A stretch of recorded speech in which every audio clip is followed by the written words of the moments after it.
stand. I carry that crest in my hand, rain on my shoulders, still I stand. Tell me who wears it like we can. Mud on the boots, heart of gold. Those stories living in the cold, every name that the walls still hold. I was born for this, I was told. Hear that roll in the air, feel that fire everywhere. We don't bend, we don't fold, we were cut from that blue gold. Blue till the end, blue till the end. We rise again, we rise again. Blue till the end, blue till the end. This is our name, this is our skin. When the pressure comes down hard, we don't flinch, we play our part. Every scar on the badge says more than 1,000 songs before. From the first whistle to the last, we remember where we came from fast. No throne, no crown, no borrowed fame, just a city calling out that name. Hear that roll in the air, feel that fire everywhere. We don't bend, we don't fold, we were cut from that blue gold. Blue till the end, blue till the end. We rise again, we rise again. Blue till the end, blue till the end. This is our name, this is our skin. Let the whole ground shake, let the whole world know. We don't chase a moment, we are the home. Hands up high, voice up loud. Same old pride, same crowd. Blue till the end, blue till the end. We rise again, we rise again. Blue till the end, blue till the end. This is our name, this is our skin.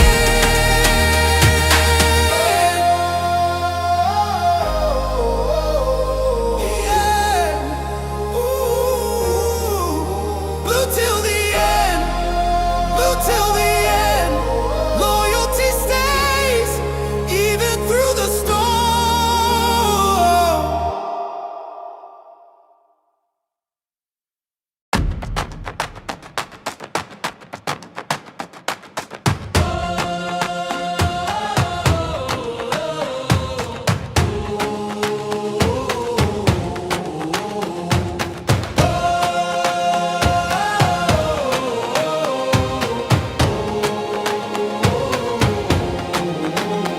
From the bridge to the stand, I carry that crest in my hand, rain on my shoulders, still I stand. Tell me who wears it like we can. Mud on the boots, heart of gold. Those stories living in the cold, every name that the walls still hold. I was born for this, I was told. Hear that roll in the air, feel that fire everywhere. We don't bend, we don't fold, we were cut from that blue gold. Blue till the end, blue till the end. We rise again, we rise again. Blue till the end, blue till the end. This is our name, this is our skin. When the pressure comes down hard, we don't flinch, we play our part. Every scar on the badge says more than 1,000 songs before. From the first whistle to the last, we remember where we came from fast. No throne, no crown, no borrowed fame, just a city calling out that name. Hear that roll, yeah. Blue till the end, blue till the end. This is our name, this is our skin. Let the whole ground shake, let the whole world know. We don't chase a moment, we are the home. Hands up high, voice up loud. Same old pride, same crowd.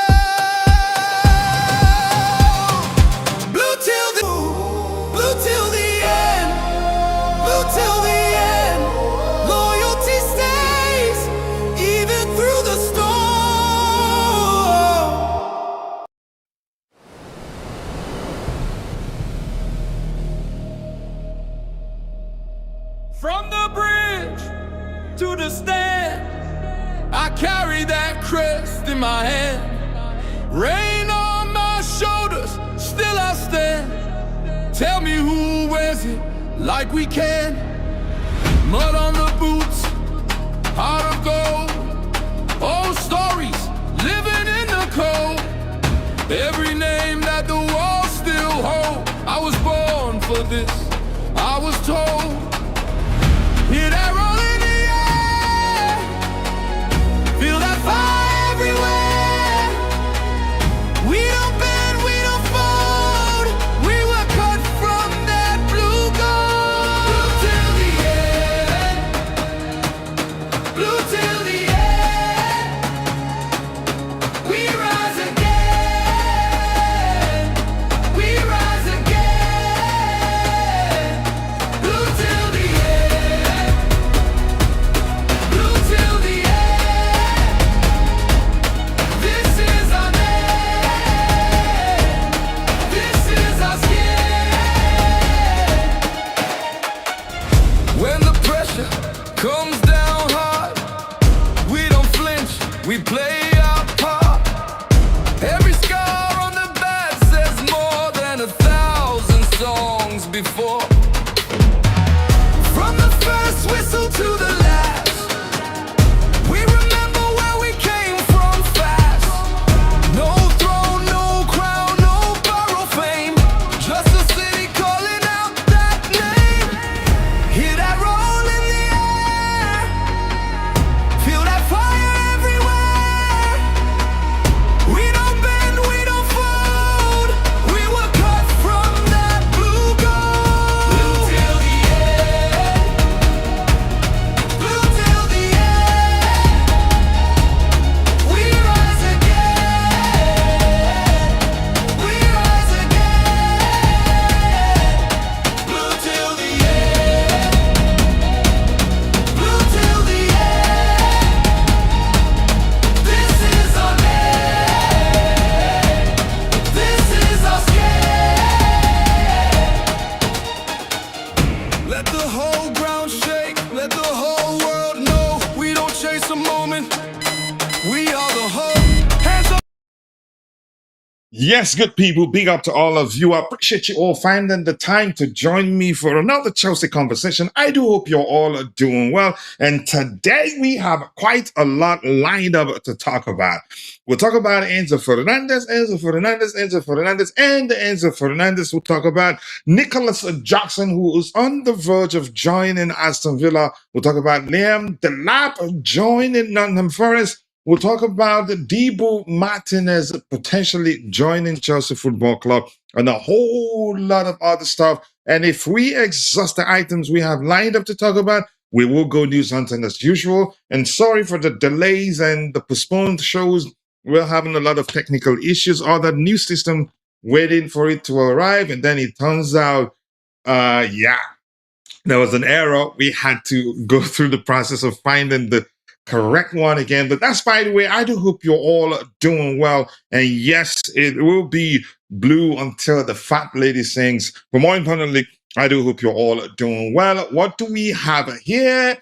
Modmana, Moti8, the first person in the house. And then my bro, Richard Hughes is in the house. He says, I am here. I am here. I am present. I am sick. Taking 2 days off. Taking 2 days of work, seeing how things seeing how thin we are running. I guarantee we will have to recall some players if we catch any injuries. The defense needs reinforcement. I mean, that happens all the time, but I think we still sign 1 or 2 more CBs. I don't think numbers will be an issue. But the loan players, I think we will be prepared if anything goes wrong, so that we'll be able to recall 1 or 2 players to make up numbers. I think everything we're doing that is on papers. Nothing is a mistake. If a player A, B, C, D leave, it be because the manager don't want them. It be because they're not in the manager's plans. So for me, I'm not concerned. Because he was sanctioned all the sales, he was sanctioned all the purchases, and was still on it. and we were told that a further incomings depends on how many players were able to move on, and we've moved on quite a lot actually. And I don't think do we have any other player that we're looking to move on either on loan or on a permanent sell? No one comes to mind now, but you can help me out in the chat, and when I get to it, I'll read it. So I'm not concerned. I don't think we're running thin, and it's a mistake. No, we don't have European assignments. I think for the cup games, we can mix things up a little bit. You shouldn't be concerned about that, either, in my opinion. But let's see what else we have here. Rugged Frankie! Rugged Frankie is in the house. He says, why is Chelsea FC pitying City? This club put Enzo's price at 180 million. We should, you're saying, okay, if they cannot pay, let them go so we can watch their season crumble. No peace for the weekend. So show them no mercy, period. Here's the thing. I think because for me, hearing that Enzo Fernández, has given his green light, I can't quite remember how Fabrizio phrased it, to Manchester City was nothing new to me. They were never talk about signing him if it hadn't in the first place encouraged them to do so. For me, the light at the moment is gone from green to neon. That's my opinion. So nothing new there. So the point, I digress anyway. The point I was trying to make, it just wouldn't make sense to keep a player that isn't happy. That's usually why sometimes when players make it clear that they want to leave, they make life a little bit difficult for you, because this club that want to sign them will know that the player wants to join them, making it difficult for you to get, a sizable fee from the sale of the player. But this is different a bit because we're prepared to keep them if they don't pay up. So I'm not concerned. And also, we've been told that if we cannot find a replacement, it doesn't necessarily be like for like. If we cannot find a replacement, whether just to make up the number, or maybe if the manager, I don't think he wants like for like, in my opinion, then that we're not going to sell him. So they might end up actually not signing him. It's still a possibility. Anything can still happen, but it looks more likely that he will end up joining them. But let's see what happens. They played it well. They don't want to overpay, but they will eventually end up paying a record fee, whether they like it or not.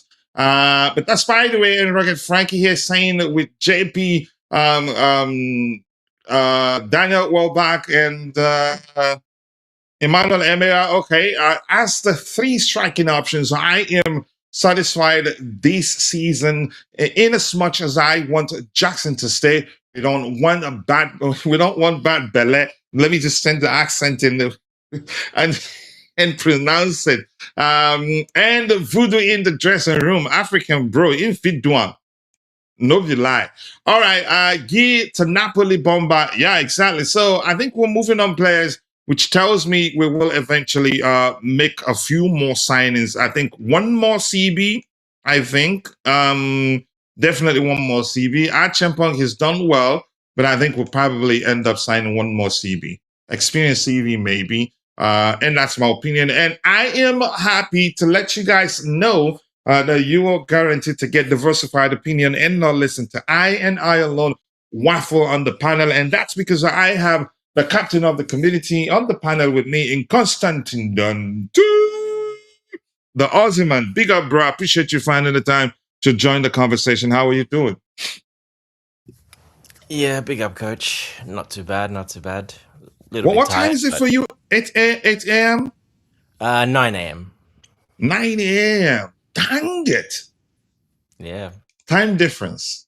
All right, coach, big up. Sorry, were you still speaking and I cut you off? I apologize. Are you there?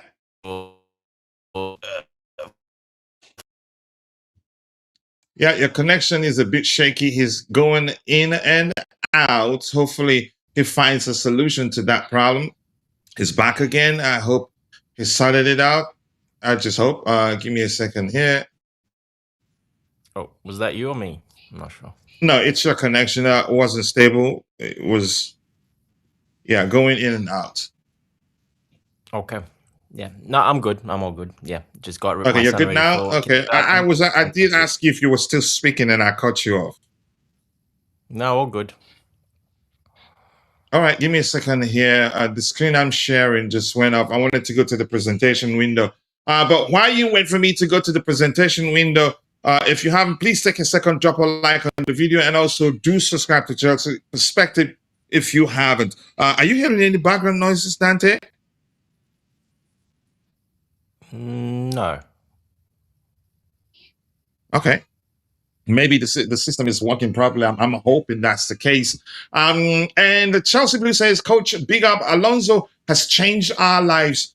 Never thought I'd say this, but glad to hear you say it. But I think we're missing something there. We don't. I think we're taking for granted the importance of Dave Fallows. I think he's the one that in the first place suggested they go for Alonso and make all the changes that we're making right now. I get it. Alonso hired as a manager and not a head coach and all that. But Lanta, I don't know if you want to add to that. I think people don't seem to remember that the whole thing started with the hiring of Dave Fallows, in my opinion.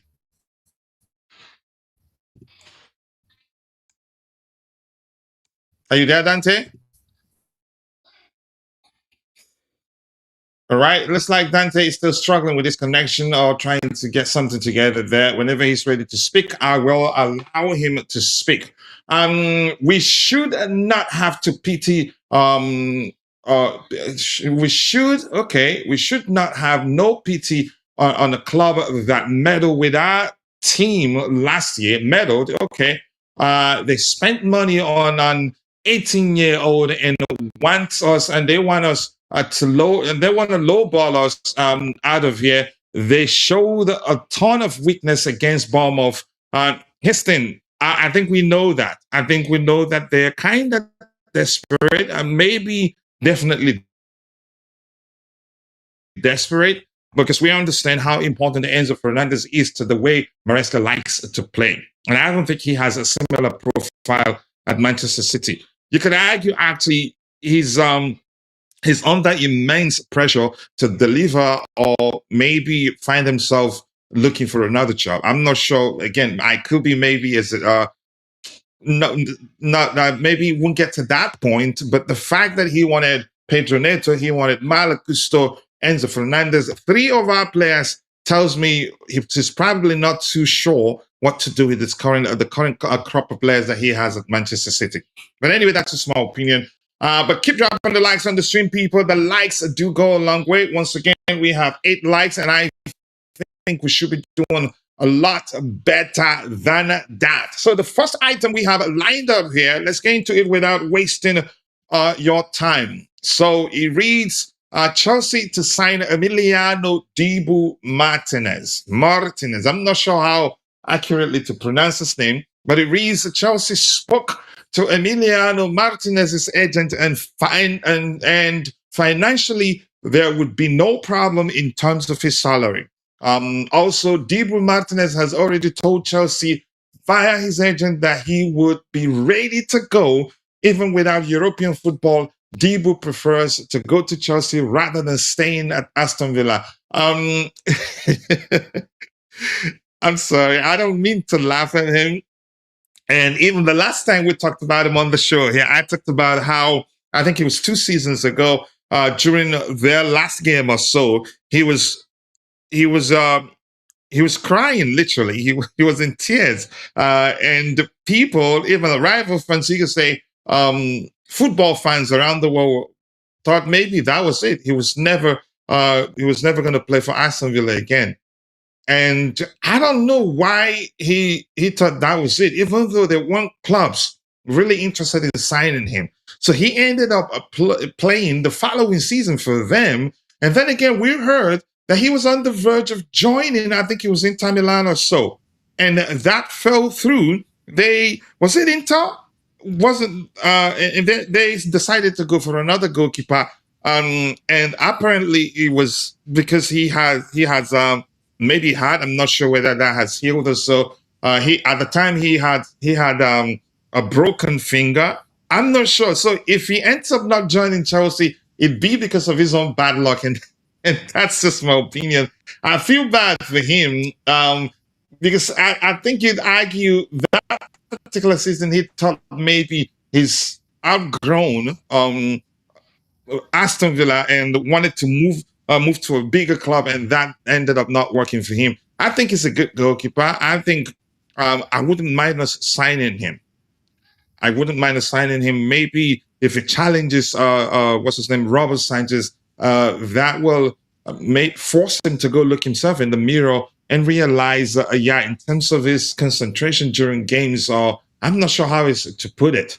He needs to do better. He needs to start trying to perform consistently and go maybe play a few games without making a single error. But that's, by the way, I'm going to come back out to the panel to hear from Dante. And we have the truth. The truth is in the house. Always nice to see you. I do hope you're doing well. Big up to you. To appreciate you finding the time to join the conversation. They need Enzo more than we do. Exactly. And it's we discussed this, I think, 2 weeks ago. Enzo might not, even though he's such a good player that if he stays, Alonso will find a good use for him. You can have a player as talented and with the sort of vision and passing range and the mentality that he has, and not put him to good use. So, but that doesn't say that he is the manager's ideal type of midfielder. The manager might want a different profile of midfielder. We don't know. So, but this reads they need Enzo more than we do. They sold tons of pet players, let them suffer. He's trying to put bunch of players together without no training, no preseason games. He will suffer. I think. Listen, they're not going to be perfect, but they would do well in Europe. I think they will give him another season, knowing fully well he's lost some important players there. But let's see. I can see Mike Penders starting against Brighton. There's no way Robert Sanchez plays. His confidence will be gone if Martinez comes, so he will get worse. That's a possibility, really. But Dante, let's hear you. Dibu Martinez to Chelsea. I'm quite sure you've heard the news. Yep. What do you make of that? First of all, we did not go after him. His agents and his party have offered him to us. Yeah, but we're interested. We listen. Apparently, yes. Yeah, that's another way to phrase it. Yeah. Yeah, apparently. So it's not set in stone. They've offered. Of course, he wants out of there. Like you said, he had clubs lined up, didn't go through. So he's kind of in limbo at the moment. They've bought a new keeper who's number 1. He will be number 2 there or competing for that spot. But I think his time's up there. He's been wanting to move for a couple of seasons. And yeah, basically his agents are working overtime, putting statements out there, to try to find him a club. So now, is that Chelsea? I don't know, to be honest. I'm not convinced by him. I think he's been declining, and I think Sanchez has been getting better, to be honest. So one mistake of the first game of the season, I'm not going to rule Sanchez out because... But at his age, even before let's be honest here, Dante, before he considered that goal, he looked shaky. Yeah, but he's done that before, at like the first couple of weeks of seasons, and he's done that kind of before. But last season, let's not forget, up until Rafinha came in, he was probably our player of the season, to be honest. He was. I have to admit. Yeah, so there was no mistakes. There was nothing. He was he kept us in every single game. Like I said, he was probably player of the season, to be honest. That's how important he was. And then obviously Rafinha came in, and the change that didn't help. So he is a confidence guy, but after 1 week, I think he's earned that respect and that backing to give him, not just. I see everyone saying he's out. That's it. No more. He's done too much. It's one game, first game of the season. So I'm not that eager to quickly jump at him. And I see so many people disrespecting him. And, I saw a lot. I'm seeing a lot of Chelsea fans, they pretending he's already out, and they're like really talking nasty things about him. Yeah, he probably deserves a bit more respect than that. Yeah, he made a bad mistake. We didn't lose the game though, and he actually did extremely well in the last 20 minutes. Every single ball that was coming into the box, he grabbed in the air, all of them, every single ball, every ball. So yeah, look, I'm not. Yeah, look, I'm not gonna rule him out after one mistake. Now, if it continues, well, then obviously. But after one mistake, I think he's earned from last year. Like I said, I think he's already earned that respect and that that he should be. And he was growing as a leader as well. We saw that quite a lot as a leader. And He's not. objectively speaking, that man Alonso might not actually be that worried, but we don't know. We can only speculate. We don't know. Well, Alonso hasn't said come out and get me another goalkeeper, or I'm not happy with my goalkeepers. He hasn't said anything. He said he's happy with Sanchez and he's got, Finger, the young keeper, to compete, and that's all he said. So the news that came out today, well, guess what? It came after Sanchez made a mistake. A lot of us Chelsea fans are, on his back, and Martinez needs to find a club, and his agent's doing the work that he's supposed to do and trying to find him a club because Aston Villa have kind of moved on and he's kind of moved on. But he's It not on actually little looks like money. he's gonna join Chelsea He's not on little money, because so from he's on a lot David of money. Austin, yeah, from Go ahead. it does the salary won't be an issue. We've been told. No, but I'm just saying, compared to Robert Sanchez, he's on a lot of money. He's nearly tripled the salary of Yeah, Robert Sanchez. but yeah, I don't think the club would mind signing him because he's experienced. He's experienced Premier League goalkeeper, and he's good. Really, I'm not sure how he Look, compares to Sanchez. Yeah, I don't mind if he signs as competition for him and they have a go at it, and whoever's best puts pressure on both. I don't mind that at all. But I don't know about actually replacing him, completely replacing him, because coming to a new squad, not knowing only the players, uh, it's not quite as easy. And like I said, he's been declining. He had, I think last season, Robert Sanchez had 1 goal leading to error all season. Martinez had 3 goals leading to error, plus a lot of. If you look at what he did last season, so many mistakes, as in that didn't get punished. So I did not see that from Sanchez, to be honest. So yeah, look, I think he's declining. If he was really that good, etc., I think Villa would have kept him. They wouldn't have gone and signed a new goalkeeper either. So yeah, look, I think he's declining in my opinion. And is he better than Robert Sanchez? Well, that's definitely not last season, not even close. No, Sanchez, like I said, was way better than him last season. So, but when you have a bad reputation, it always comes to bite you. It does. It does. Fans have very short memories. That's the problem. Most fans, have very, very short memories. So once But you let's do see. I something, mean, fans' opinion definitely wouldn't be the reason the club would say, okay, you know what? I think we need a goalkeeper. I think you of course remember not. when we had this conversation, I think about 2 weeks ago, we did talk about the fact that we've heard that, yeah, we're content with the goalkeepers we have. Doesn't necessarily mean if we see a good opportunity, we're not going to sign one. But Yeah, of you course. remember that when we talked about that. But everything comes down to what Alonso wants. If he really, and after I think there's a subsequent report from Fabrizio where he says everything, it practically was saying everything comes down to what Alonso wants. Well, pretty much it does, because we've seen that there's a lot of evidence of that already. So yes, 100%. Maybe Alonso doesn't fancy him. Rafinha came in and didn't fancy him, and he swapped him with Jorgensen because he wanted a ball-playing goalkeeper. It doesn't gives you confidence. It doesn't. Even, remember that period that we were defending him, we were highlighting how he's improved the area, his areas has improved and all that. You could see even at the time, he still doesn't look confident on the ball. Remember, we were thinking actually that at some point, that Jorgensen will actually become the number one.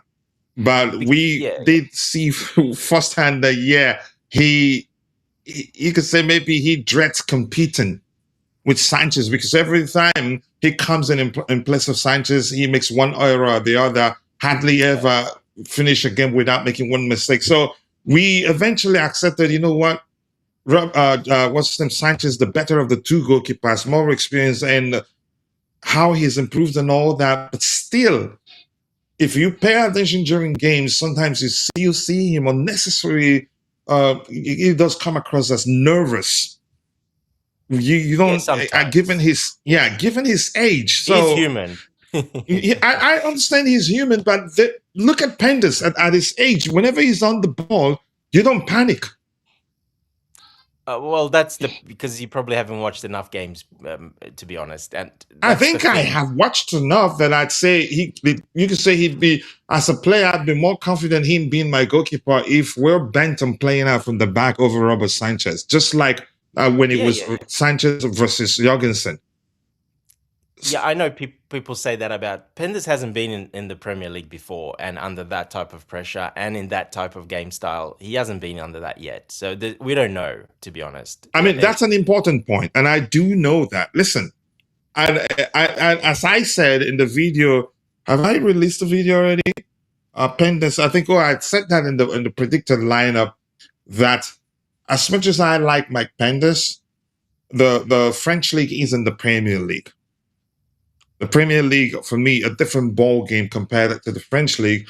And high claim is an important tool for goalkeepers in the Premier League. And as tall as Pendas is, he cannot measure Sanchez in terms of his high claim numbers. Sanchez beats him hands down in that department because, it's something that probably eventually he will become good at it and understand the importance of being proactive and commanding your box. I think he's still very young, and goalkeepers he's 19, at that age, you don't expect them to be perfect. Yeah, go ahead.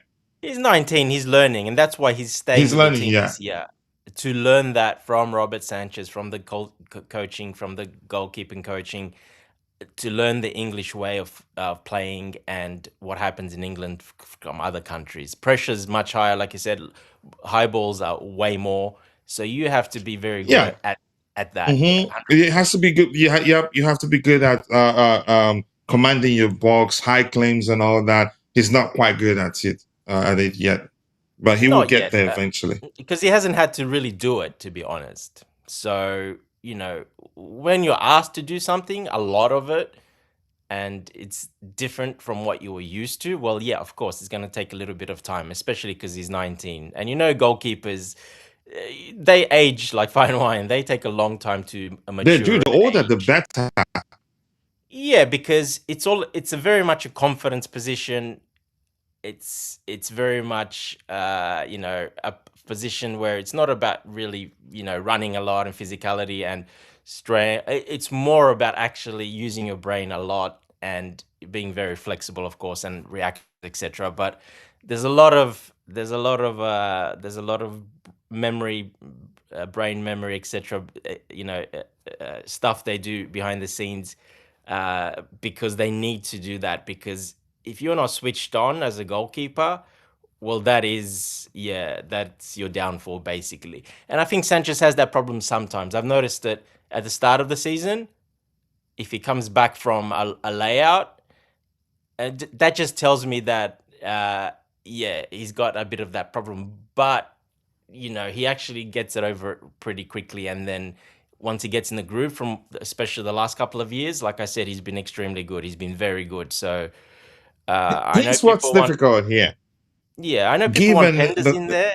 We will see Pendas most likely in the cup game. He will get opportunities. Yeah, and maybe then people will see that, okay, maybe the grass is not greener on the side with Pendas at the moment. Not yet anyway, because he still might be learning. Or he might be extremely good and not put a foot wrong and look really good and puts more pressure on Sanchez. Either way, it's fine for Chelsea. But I just have to wait and see. Yeah, I just don't think people are disrespecting Robert Sanchez quite a lot and basically throwing him away and talking really bad about him because he's made one mistake. Now, I would get as I've said, again, one's reputation will always come back to hunt them. It does. It's a reputational thing. Yeah, it is a reputational thing. Unfortunately, it will never go away. And look, every goalkeepers do, especially when you play. You're part of a team that likes to keep the ball on the carpet, and in most cases, play out from the back. But in his case, he did say a week ago or so, or 2 weeks ago, that Alonso allows him to be himself. But even that aspect of his game was poor on the day. It looks like something was off. He didn't look. Sometimes sometimes on the pitch, you'd see him and know that on that day that it'd be difficult for the opposition to score, even if they get it 10 chances. But before that goal went in, the first goal, he was nervous. Not just him on the day. A few of our players didn't start that game well, but they grew into it. Yeah, it was a bit unsettled. A bit. They grew into it. So, but the point I'm trying to make is this: maybe I don't think. I think Alonso. I don't know. I just don't want to start saying. You could say speculating how I believe he'd see that situation, but he sees him in training, doesn't he? Because of the Dibu Martinez, and because the Dibu Martinez news emerged after that game, I think one can go put out a post on X and say, yeah, Alonso watched Sanchez's mistake and how nervous he was on the day and decided, yeah, we need a new goalkeeper. And you see people will believe it. Like I said, timing is everything, especially for Martinez, who's been looking for a club this whole preseason and hasn't been able to land one yet. I think he will eventually join Chelsea if we're to believe the rumors, everything we've seen today with regards to the possibility of him joining Chelsea. But go ahead. Like I said, Martinez has been looking, he's been trying, nearly got a couple of moves, but I think they went for other options, those moves. Like I said, for a goalkeeper, he's on a lot of money. He's quite on a lot of money. There's not that many clubs that will pay anything near that, to be honest. For a keeper that is kind of slowly declining in a way, in my opinion. He's not at the top of his game anymore. So Sanchez had a better season last season. I think at one point we did look at their numbers. But here's something I want to say. You've talked about how you could argue on 2-3 occasions we heard that he was on the verge of joining one club or the other, and they all ended up falling through. Just like I think the last one was to Inter, right? Yeah, they went for other goalkeepers much less. Zion, were they the ones that signed the Zion Suzuki? Correct. Aston Villa did. Aston Villa did, and Inter signed on Aston Villa signed Suzuki, and Inter signed a different goalkeeper, right? Yeah. And even though Dibu was on the verge of joining them, and if you remember 2 years ago when he was crying on the pitch, and we thought that was it, that was his last game for Aston Villa, and he ended up playing for them the following season. What do you think happened? Because I don't believe in what I heard. Somebody said on X that apparently that he has a broken finger, that was the reason why his proposed move to Inter fell through. I don't believe that. There must be something, because it's become a pattern now. Correct. Look at what we have on the screen. It was Juventus, from Richard Hughes, which reads, Emiliano Martinez is a cancer in the locker room. Twice he tried to force his way out. He kept disrupting the locker room until they say no mas. They went and got a secure goalkeeper in Suzuki. I think I don't believe that. I think if it was that much of an issue in the dressing room, he wouldn't. You could say he wouldn't have finished the season there number one last season.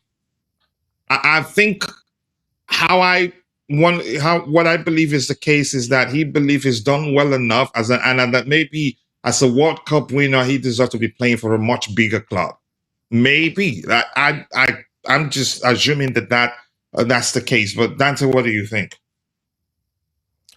I think it's a bit of both, and I don't think that's true. No, I haven't seen that absolutely anywhere. He's actually quite loved by the Aston Villa fans, so I haven't seen that anywhere, to be honest. I don't think that is the case, what Richard said there.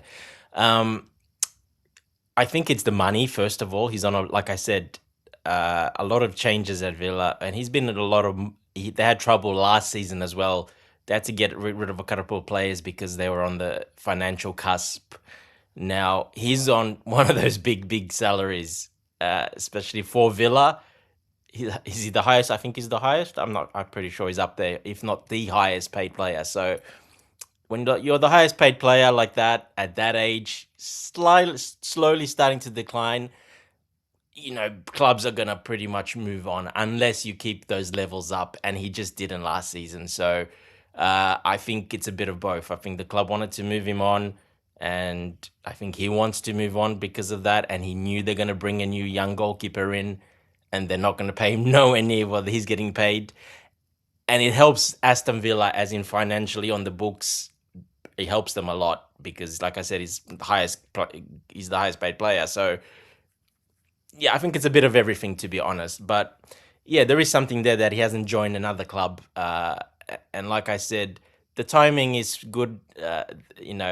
All of a sudden, these journalists start saying it the next day after Robert Sanchez makes the error that he's been offered to Chelsea. They haven't said Chelsea want to sign him, or that he's after Chelsea have asked to condition. Some outlets are saying that we're already in negotiations with this camp. Yeah, but Ornstein did not say that. Ornstein said he's been offered to Chelsea. So that tells me that's, like I said, they're doing the job. His agents are doing the job. They're smart. They're looking for options. And of course he would come to Chelsea. Why wouldn't you? It's a big club, and his salary wouldn't get reduced. And I think that could be a problem, though, for Chelsea as well. I don't see them paying him that much, to be honest. All right, let's see what else we have here. Emiliano Martinez, he says it's a cancer. Okay, I'm going to move on to that one. I'm going to catch up with everything we have there. Says, Coach, am I crazy to think of a trade between Atletico Madrid and Chelsea for their unhappy players? It's not going to happen. I think his salary, definitely for me, one, I don't think Chelsea will consider him. That's just an opinion of mine, but you never know. Maybe our model has changed to the extent that even if you're already on 300, 350, 400 already, not a problem. Come, we'll pay. I don't see that. I don't see. I don't see. It hasn't changed to that extent. Yeah, no. 200 is the highest, and no more than 200.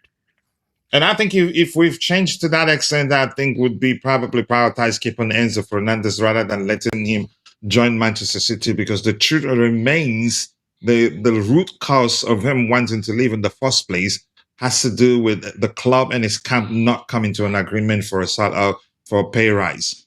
All right, I don't know why he's not defending him. It's just that's how we operate here. You hear all sides of the, or you can say, you hear the foreign opinions. If we agree, we don't have a show. You hear the foreign opinions and then you conclude. He's just making a point, and the points he made are all sensible in my opinion. And Lawson Olawale here says, I really don't see why we cannot have Dibu and Pendas together. I think Pendas would learn better under Dibu and Sanchez. The three of them, I don't think it makes sense to keep the three of them if we don't have European assignment. There won't be enough game to keep all of them happy. We cannot. I think if we sign Dibu, if Dibu displaces Sanchez even as number 2, I think he would want to leave come next transfer window. Pendas long-term future at Chelsea. I don't see him going out on loan. I've seen people when the news of Dibu's camp offering him to Chelsea emerged. Some Chelsea fans, you know what they were saying, Dante? Sign Dibu, send Pendas out on loan.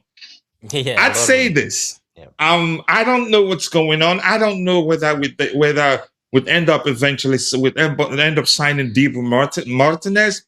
If we do, I think the person that will leave will be Sanchez. Of course. Yeah, he probably won't leave straight away, but because if the window's shut, because there might not be time enough for him to find another club. There definitely won't be. No. No, there won't be. But right now, I think he will stay, compete, and see how he ends. If he is able to keep his place as number one, come next transfer window, he'll still be here. But I think, from what I've seen, Pendas just needs more experience. I think he's capable, actually, capable of becoming our number one. But he's not ready. He's not. He might be. I don't know. Me saying he's not ready is just an opinion of mine. All right. The truth says Sanchez cost us an average of 10 to 15 points per season. So far, I have run out of hope for him. You're entitled to your opinion, but I'm going to say this. Enzo Maresca dropped him, and then we thought, okay, that'd be it for him. And he brought him back again. What did he say? He's that sort of goalkeeper that when you take your time to look at the numbers, he will save you more points than he will lose you. It's just that he has that bad reputation. And when that's the case, even the slightest of mistakes that a lot of other goalkeepers will make and get away with becomes more pronounced in the eyes of the fans. If that makes sense to you. All right. Abiona says Robert Sanchez doesn't want to be a number two. People forgot that he might leave. And the way he speaks about the club telling him that he's the current number one, clearly for me reflects that fact that you've always been the one to let people know if we sign another goalkeeper that he's gone. You've always said that 1,000 times. All right, keep dropping the likes on the stream, people. The likes do go a long way. Go ahead. Yes. Go ahead. Well, it depends who that keeper is and how much we sign him for. If we get Martinez on a free transfer, or you know what I mean, or basically for nothing, well then you can have those two keepers competing and see which one is better, because Chelsea. And if you're not ready to compete, you're gone. Yeah, at the end of the day, it's a big club. You need competition, and those I know Penders is young, but Penders can compete with those two as well. And yeah, but after one of those will be gone, because yeah, both would want to be starting. But at first, Chelsea might bring him because it's an opportunity. He's not going to cost pretty much anything, as in, you know, as a fee, etc. So we have a great relationship, obviously, with Aston Villa as well. So yeah, look, maybe, but yeah, if we signed him for £60 million to come in, well, he's starting then. You know what I mean? Of course, he's starting, but not if he's coming for no fee, or you know, a very minimal fee. Well, then that's he's not going to be told you're guaranteed number one. If you're coming, Martinez, you're guaranteed number one. Robert Sanchez is here, but you're guaranteed number one. There's no way that is happening. And yeah, I understand that point, but if we can, I need us to sign him. Then if Sanchez cannot compete, then we'd see that. Correct. In all honesty, yeah, then we'd see that, which is good for us. If he cannot compete, then he shouldn't be at the club in the first place. Honestly. Yeah, that's right. But then you got to think about Penders as well, obviously, a little bit. I think Penders looks like a confident chap. I think he will wait. Then if he feels like if he gets the chance to get the sticks for us and he does well, he only pushes to leave if he feels like he's done enough to become the number one and it's not given the opportunity. If you remember, we've been there. What's his name that was at Strasbourg? We knew at the time that you cannot compare Strasbourg, you cannot compare the French league to the Premier League. So how good he was at the time, the numbers he was pulling off in terms of his passing ability and everything, saves a percentage and everything. We knew that there's no way he'd come back to Chelsea and become the number one. He wanted that, and the club was like, yeah, bye, Felicia, we're not going to do that. You'd have to stay, fight, and prove that, yeah, you're better of the goalkeepers we have available, then you would become the number one. But he didn't want to do that. I'm talking about Petrovic, actually, which I think Sanchez is definitely a better goalkeeper than him. But if you ask certain Chelsea fans, they tell you, or they just mention how many times Sanchez has made mistakes, but they're not going to really look at the numbers and see who's the better goalkeeper when you compare both. Go ahead with what you were saying. No, yeah, I agree 100%. Yeah, that was that situation, which I kept saying quite a bit about it. And yourself, we were bringing it up quite a lot to fans, because they were like, bring him in now, put him in, he'll do 10 times better than Sanchez would ever do. Well, we saw No, what we he knew did it was when he never going went to to be goal. like that. Yeah. Yeah, that does not happen, unfortunately. So, and look, Xavi Alonso has had Sanchez and he's had Penders preseason. Looking at them, maybe he's not quite happy with one of them, or thinks maybe Penders might not be ready even to back up, and that's why he might want Martinez. So it's not just that, That is it's if he because, wants Martinez. Remember, he's been offered to us because maybe yeah, they feel but like we need one. And the that is timing the for only me, reason I awful. see him coming in, because otherwise I don't see it any other way. I just don't see it happening. Like I said, for a number of reasons, it's not an upgrade, in my opinion, on Robert Sanchez. It is not. It's just not, especially when you have to pay him 3 times more, as in salary. I don't think he's an upgrade on Robert Sanchez. And last season proved that. Martinez was going the other way, Sanchez was going the other way. Sanchez is entering his prime, Martinez is going out of his prime. Maybe he comes in. I think he wouldn't hurt to have him. I think he probably will make Sanchez better. As a squad option, definitely, 100%, I Yeah, agree. we've been there before. We've always had good more than one goal. You say we've always had good. I think at any given season, except for under the new ownership, but under Roman, we've always had 1, 2, 3, at least 2 excellent goalkeepers on the book I just at the think club at the same time. Martinez values himself very highly, and I don't think he would come and do that, to be honest. Let's see what happens, but we're not going to guarantee him anything. We're not going to guarantee he's coming to become our number one. I don't think the club would do that. I don't think Yep. so. And now that he could argue he's desperate now because he can't go back to Aston Villa and still be their number one. It's proud. You could argue he's right now in what the Catholics called purgatory. He's in limbo practically, and the Saudis aren't even calling. So I think he's desperate. And I don't think we'll guarantee him starting being a number one. I don't see that happening. But that's, by the way, Chelsea need to find a solution for Sanchez or Penders or Martinez deal. Could be complicated, but they are seriously considering him. Talks with Xavi Alonso internally, who is involved. That's according to Fabrizio Romano, and I've seen that part too. Yep.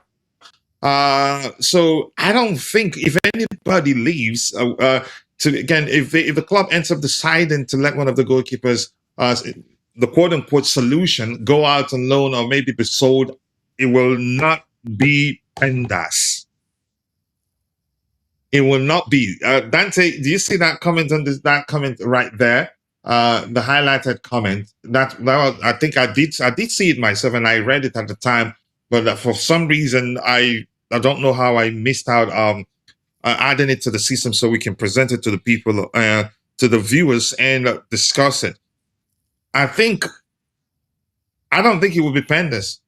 I don't think it will be Pendas. But Dante, let's hear you. Like I said, you never know. Maybe Alonso has looked at Penders because he's had him in preseason and hasn't been impressed at all. Maybe he doesn't like something about him, which is very normal for when managers come. Which is a possibility. We've been there before. Exactly. So it could be that. We don't know. We're just speculating, but because obviously everybody rates Penders so highly, but it doesn't mean Xavi Alonso has to rate him highly if he doesn't like him. Maybe, like I said, and so we just don't know. Maybe he's seen Sanchez and doesn't rate Sanchez. But if that was the case, I think we would have got a keeper by now already. We would have been in the market for a keeper already, not at the last couple of days of the transfer window, if you know what I mean. So I do understand, yeah. Yeah, because it complicates the situation. If in fact we have to move on one of Robert Sanchez or Pendas to accommodate Dibu Martinez, I think it's become it would be a lot difficult than it'd be had we done that early on in the window. Because right now, just a few days. Yeah, correct. So I think if we really wanted a goalkeeper, we would have bought a goalkeeper by now. And But if why are Alonso we really even wanted a goalkeeper, entertaining the offer? Which means there's a chance. which means we'll look into it. We'll look into it. Like that's all it means. Doesn't mean we're gonna sign him.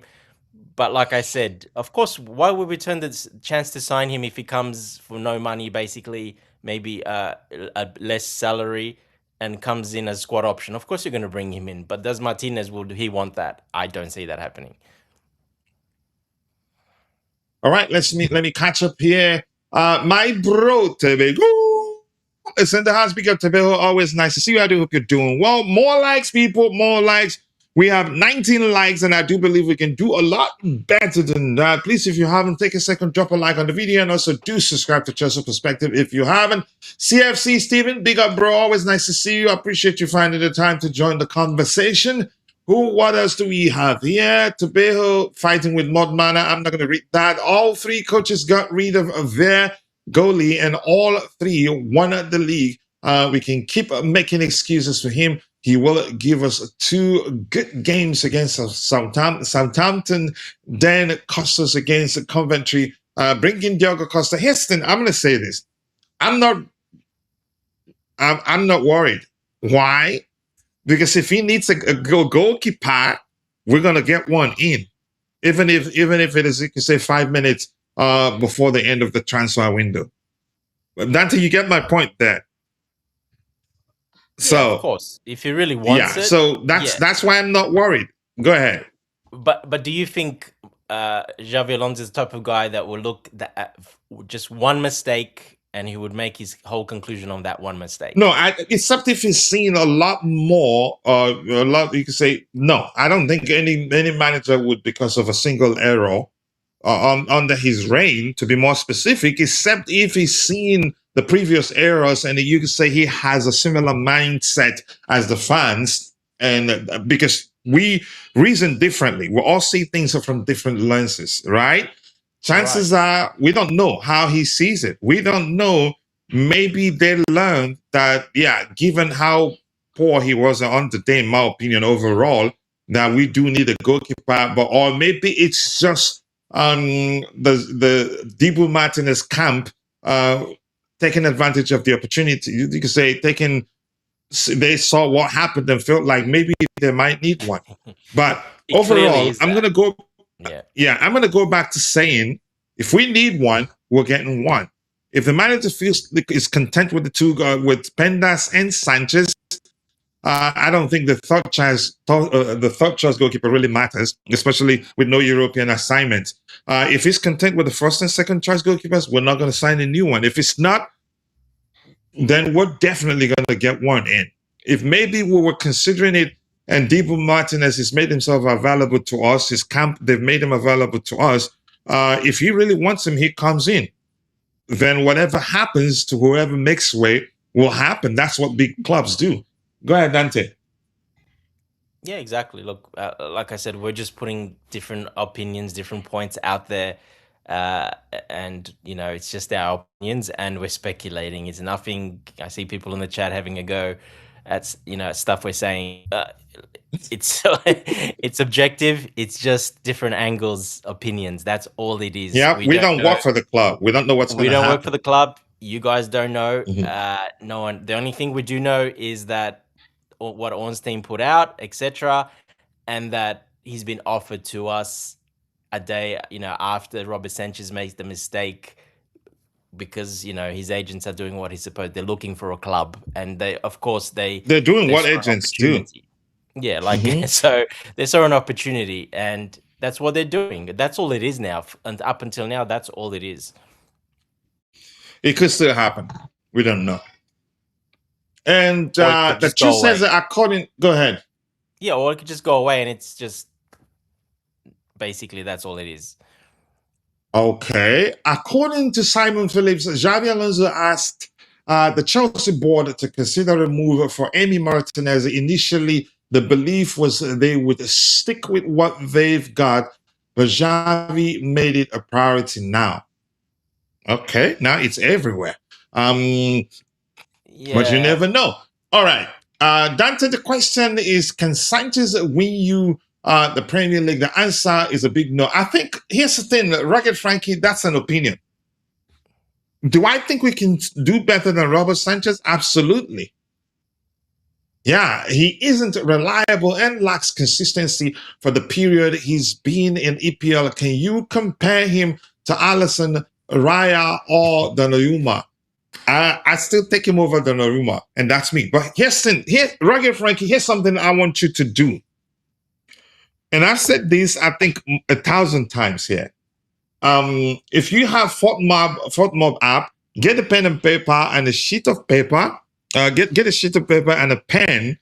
Go through the games we lost last season, right? For each game that we lost, go to the commentary tab. Check the minutes that we considered goals, and check on the commentary tab. Scroll until you find, for each goal we considered on the commentary tab, find the minute, read what the commentators said after we concede. You'd find out that 80 plus, at least 80% plus goals we considered were down to defensive error. Yeah. If we had a better defensive line last season, I think we'd finish higher in the table. And it wasn't down to goalkeeping error. Exactly. So exactly. So we didn't do as badly as we did last season because we had a bad goalkeeper. It actually, if we protected our goalkeeper better, I don't think he'd consider as much as he considered actually. But of course we have. I'm not saying you are. Maybe we have that. I don't want to say something that will make you feel like I'm having. You could say I'm insulting you. We have that toxic culture of almost always having someone to blame for our problems. In all honesty, bro, take your time. Go do what I just told you to do. Yeah. But anyway, King, so I did see the gift. Thank you. I appreciate it. How many? 55 comments. No, I can't read all of them. I'm just going to breeze through a lot of what we have here. Say hello to those of you that I haven't said hello to. King, so wow, 440 jewels. I appreciate that. And 10 more also. Thank you for the gifts. I cannot thank you enough. So that's the point I'm trying to make. Can we do better than Robert Sanchez? Absolutely. And remember, when I was telling people, when we learned that the manager at the time, something to the effect of him being okay with the goalkeepers, who would take a closer look at them and then decide what to do. And I told people that they shouldn't actually see that as us not as the. You say maybe read that particular report and just believe that, definitely that's it. We're not going to sign a goalkeeper this window. We told you guys at the time that irrespective of whether the manager is content with the goalkeepers we have or not, if we see a good opportunity and we see that if we sign a particular goalkeeper that he will make us better, that we're going to do it. So no need us going back and forth. If Xavi wants Dibu Martinez, he'd be at Chelsea soon. And some outlets, actually, some ex-Junos, I'm not sure, some Junos and X are suggesting that, it looks like it's going to happen. I don't know how reputable, I don't know whether to trust Alex Crook, going by his last name also. I'm not going to trust him. There are some are saying that we're already actually negotiating with his camp. So in negotiations with this camp, so it could still happen. I want us to just leave it there rather than going back and forth debating whether we need him or not. It's up to the manager. We don't have a head coach now, and irrespective of whether we all agree or disagree, it doesn't. I don't think it wields any measure of influence as to whether the club ends up signing a new goalkeeper or not. It's really that simple. But that's, by the way, maybe Xavi looked at the data before joining. Yeah, he did. Because irrespective of how you see Robert Sanchez, the data for me says he's good. I'm not saying that he's the best, but we're trying to, you say, And just one speak thing about that, the. coach, Sorry? managers do look at data when they come in, but they usually look at the previous year. They don't go much more back than that because it's no Current point. It's no, form. yeah, they don't care about that, to be honest. They don't bother. If you know, it's what you're doing now in the, especially the year before, not even I mean, it's 6 months football. before. Current form more importantly. Yes, and if he did that, he had one goal leading to error the whole season, and he was our player of the season up until Rafinha came in my opinion. He was the number, I think, arguably, he was the player of the season at that point. That's how We're big he not was and how saying this. important We're he not was. defending him. We're not saying we should, for that reason, keep him. We're just speaking about the situation as objectively as possible. We're not here to Yeah. decide who the club signs or who the club shouldn't sign. We cannot actually influence that, even if we wanted to. Go ahead, Dante. And Rugged Frankie, they're saying that we can't win nothing with him. Well, he was the goalkeeper of the tournament at the Club World Cup, Golden Glove, and obviously we And won you the had the tournament. likes of Donnarumma, you had the likes of Courtois, you named them. Mano You named all Neuer the, was there, right? Yeah, yeah, exactly. all of So them. it's not like that. Yeah. So we did. And Rugged Frankie, if you were listening, was it Rugged Frankie that said that? You can also go Yes, do, yes. if you have fought more, go do what I asked you to do.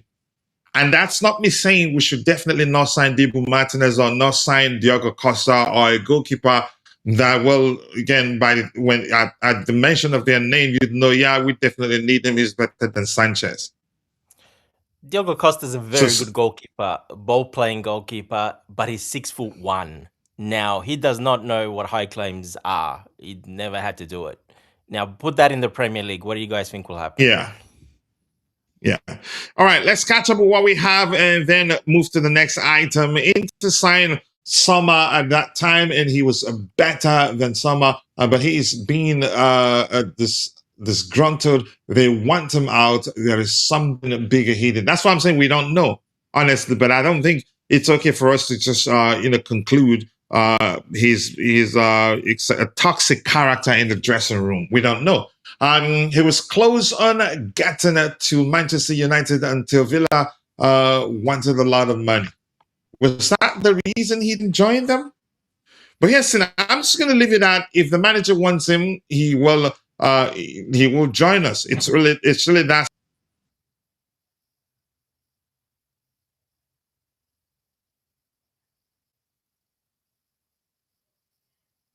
All right, what else do we have here? Give me a second here. 150K, not a lot.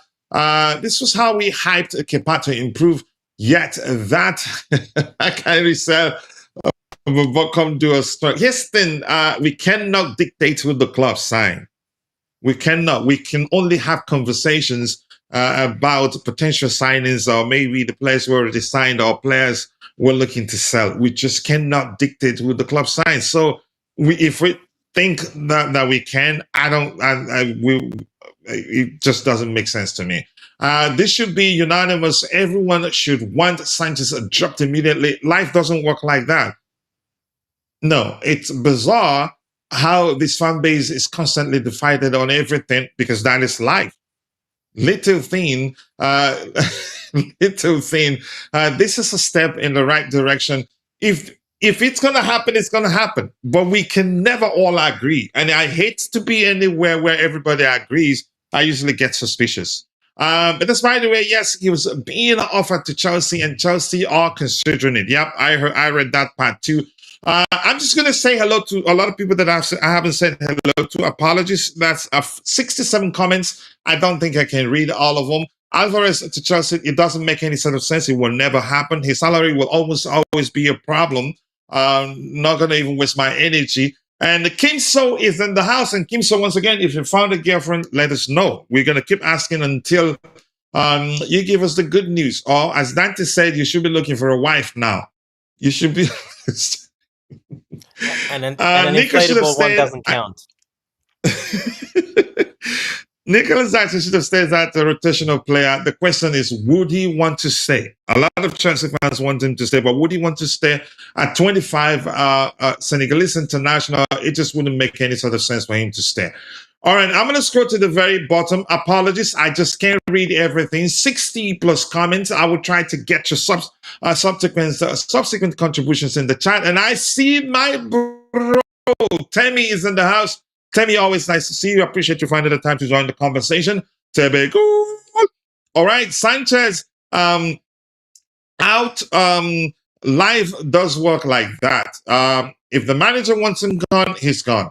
It's really that simple. We all agree. No, we don't all agree.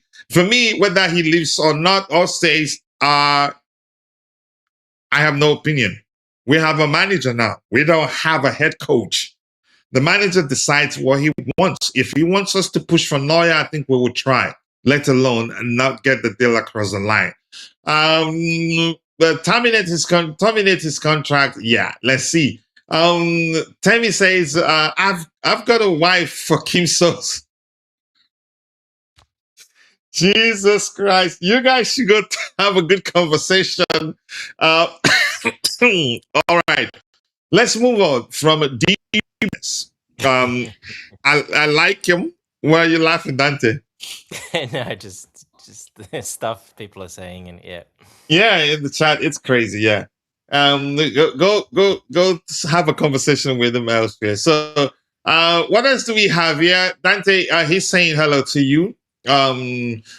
That's from Tommy. Tommy saying hello to you. Vic is also in the house. Big up my bro, Vic. I appreciate you finding the time to join the conversation.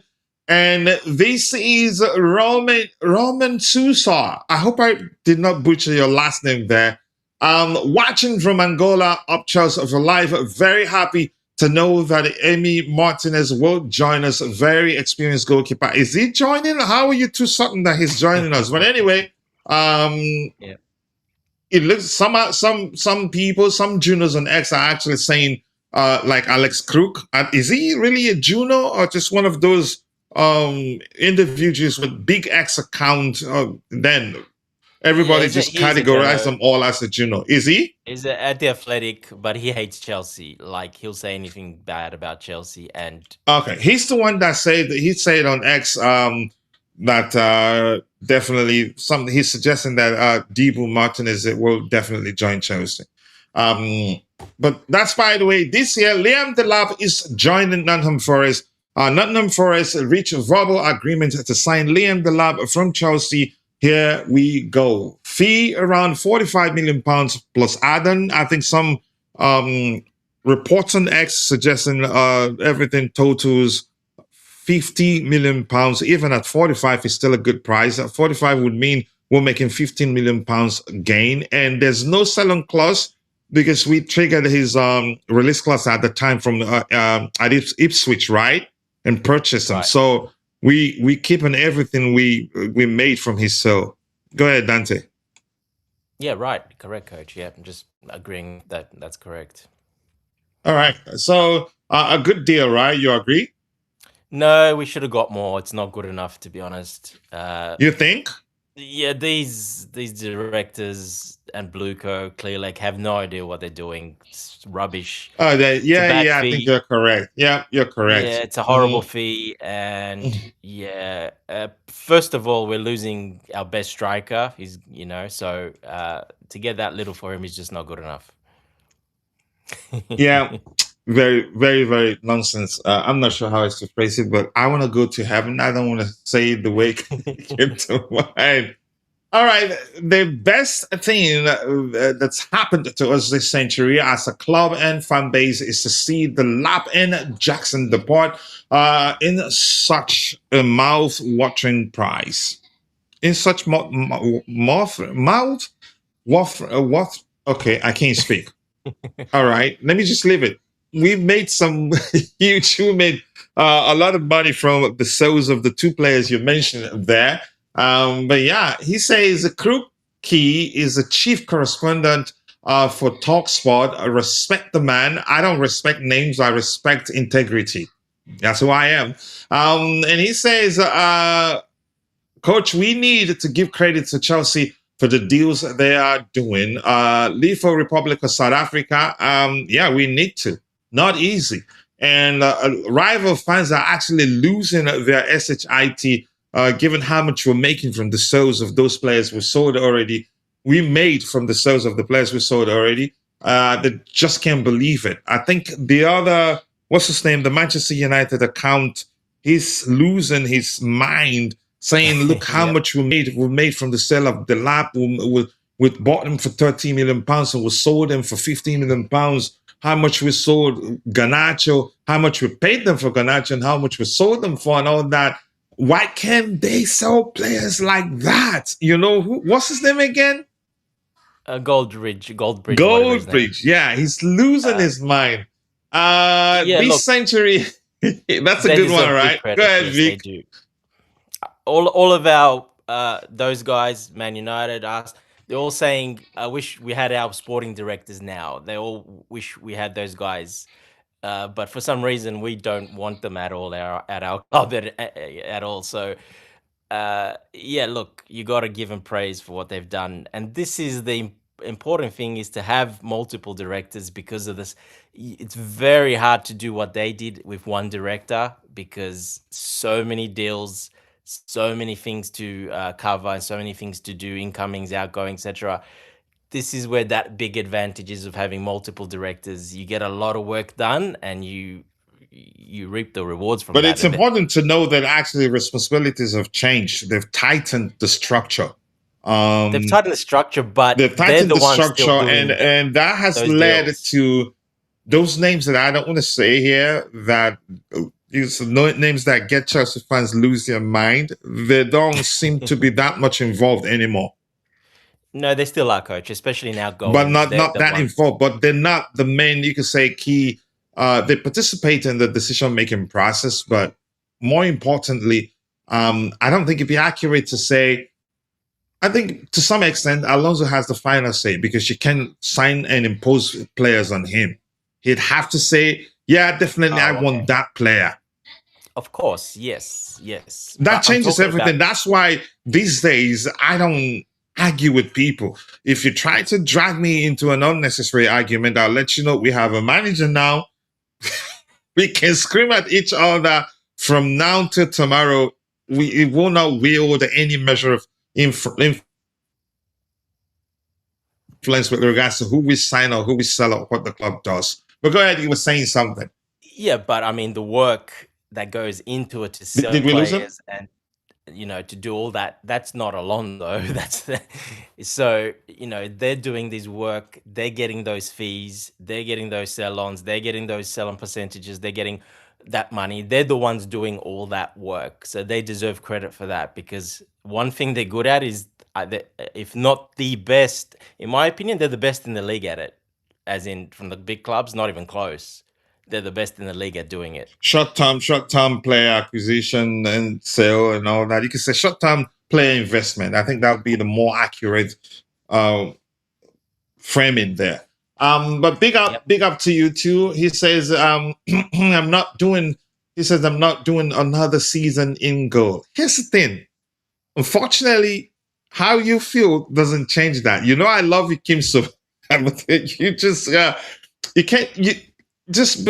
you just go with this, and I think your life will be better if you can listen to me and do what I'm going to tell you to do now. Too emotional, Kim. So it will not help you find a girlfriend either. If you know him, you will know he's not. He's just he's just crazy. I know him very well. But if you want to go, there was a time we called him the negative bus driver. Oh yes, I remember. Yeah, but he knows what he's doing anyway. So the point I'm trying to make is this. For those that are truly concerned, for those that feel like if Sanchez stayed, that'd be the end of them, just go with, if you support the manager and if you're happy that we now have a manager and not a head coach, then do not bother your life. If we go back and find Bakayoko and sell Caicedo and say, you know what, we will prefer Bakayoko, it's because Alonso wants that. Do you understand now? If we say, sell, what's his name? Sell JP to Barcelona and went and signed Timo Werner. It'd be because Xabi Alonso wants that. Of course, that's not going to happen, but I'm just using that as an extreme example why you shouldn't you shouldn't worry, actually, because we have a manager now. You should learn to submit to the will or demands of the manager and follow the punch, and you'll be fine. If you trust him, if you're happy with having him as our manager, then know it that if we sign player A, B, C, D, it'd be because, yeah, he wants those players. Okay, Dante, your sarcasm is, yeah. Dante, did you see that? Yep. Thank you. Yes. Yes. All right. Next one. I just didn't want to pronounce that because he could look at them flag in the video. You understand? Do not touch Sanchez. If he leaves Bluco out. Yes, there you go. Now I like you more, Vic. All right, Vikan Kim. So he says, can you just give Sanchez another chance? If he departs, we might never get any keeper like him forever. Yeah. Sanchez and Delap are the best things that ever happened to us. I am crying. That's a good one there. That's a good one. I don't know. But yeah, I get it. I think nothing serious there. Sanchez, Dante, anything else you want to say there, or should we just move on? Move on, coach. We've talked enough about those ones. All right. What else we have? Liam Delap. This guy, there's a good player in there, but I don't think it makes sense for him to stay. I think we've talked about that 1,000 times, actually, Dante. Liam Delap. Yeah. It just wouldn't make sense. It just wouldn't make any sort of sense for him to stay. If we still had Enzo Maresca, that manager, then all he'd need to do would be just to stay patient and stay fit, and then get the opportunity to show why Enzo Maresca agreed for us to sign him. But at the time, and I'm still saying the same thing, I think he was just an opportunistic signing, and the profit we've made from his sale, in my opinion, proves that. That's such a player, just like Garnacho. If it doesn't work out, we'll move him on, make some profit. But go ahead if you want to add to that. Yeah, and that's what this system they're doing, the work behind the scenes, getting other strikers, yes, it's a risk, but it's a very low risk, because an English striker at that age, there's always going to be a market. And they kind of knew last year that this year the market will be inflated. It's like they already knew in a way. I mean, you can forecast. Don't forget, they are financial experts, and they do forecast. And as I said, you can actually forecast, and you predictive forecasting. Yeah. Yeah. So they would have probably looked at that data as well, and that it made the decision easier. If it works, he works. If it doesn't, well, we've got Omega coming in. We've got, João Pedro. We've got, we can just sell him, and we'll probably sell him for a profit. We're confident, actually. We're going to back ourselves that we will sell him for a profit. I think Chelsea fans were laughing when we put up a 50 million evaluation for him. Well, for who? For Delap. Oh, yeah. Everybody was laughing. No, he's not worth more than 20, 25. Best case is get what we bought him for. Well, there you go. So yes, when it comes to business, yeah, because a lot of Chelsea fans think he was going to be a loss. Yeah, and a loss as well. But it's not, like I said, a player that age that's already kind of proven it in the Premier League not too long ago. At that age, I mean, the goals, you could argue, weren't anything special, but the conversion rate was good, and also compared to Jackson, he finished the season with a better conversion rate. But the truth remains, we signed him as a potential, not as a finished. You could say, again, I'm just going to stick with he was just an opportunistic signing. He walks out. If he walks out, he stays. If the manager, if at any time he becomes surplus to requirement, we move him on, flip him, and make profit. And because we don't have the biggest of stadiums, I think this will actually continue, except if FIFA, the FA introduces something that makes it difficult for club or for us to be able to continue to do such thing and be making money from it because it helps the club a lot, irrespective of how anybody sees it. We don't make a lot from our stadium. Go ahead. Yeah, sustainability. It's a smart. Yeah, exactly. Yeah. It's a smart, business model, and it's worked for us. And you're kind of seeing, the fruits of that labor in a way. The last couple of seasons, especially, this season, all the sales. Last season, how much sales we've made. This season, how much sales we've made. It's not even close to other clubs. Man City is on the kind of the same as us, but we still have because of you can say the exodus of some of their players that probably I don't know whether the case is that they don't want to play under Enzo Maresca, or maybe because Pep is gone, they all just want to go. I don't know. But that doesn't take in account Delap's departure yet. It doesn't take Nicolas Jackson's departure yet. So we're going to be way over Man City, not even close. We'll be number one by a long time. By the end of this window, it ends. So especially after, if they spend more on players. So it's not even close. Yeah, like I said, we are the best at it. And yes, at a club, yes, we're a massive club or a big club, but in the scheme of things, business side of things, when you have a small stadium, it's not the same as Man United, Man City, those. We don't make a lot from our stadium, yeah. No, we don't make a lot because unfortunately, we're a bit stuck with the stadium where we are in London, etc. But we do make a lot of more money now from commercial aspects wise, shirt sales, merchandise. I think we were if I looked right, they're maximizing that aspect. We were number one in the league for merchandise.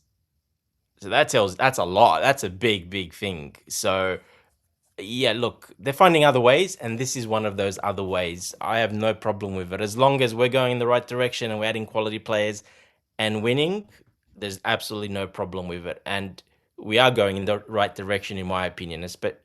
We needed to turn that corner after the 5 years, and that's exactly what we did. Adding the experience, we're adding the managers, and I think we can only get better from here on end. Yeah, and this year, the next push of the club needs right now is Uncle Tosin, and I bet we will throw the loudest party to that. Here's the thing. He leaves. He might actually be on the verge of leaving now. We don't know. We could hear something tomorrow or next week. I think if he will leave. The fact that he wasn't even on the bench. Was he?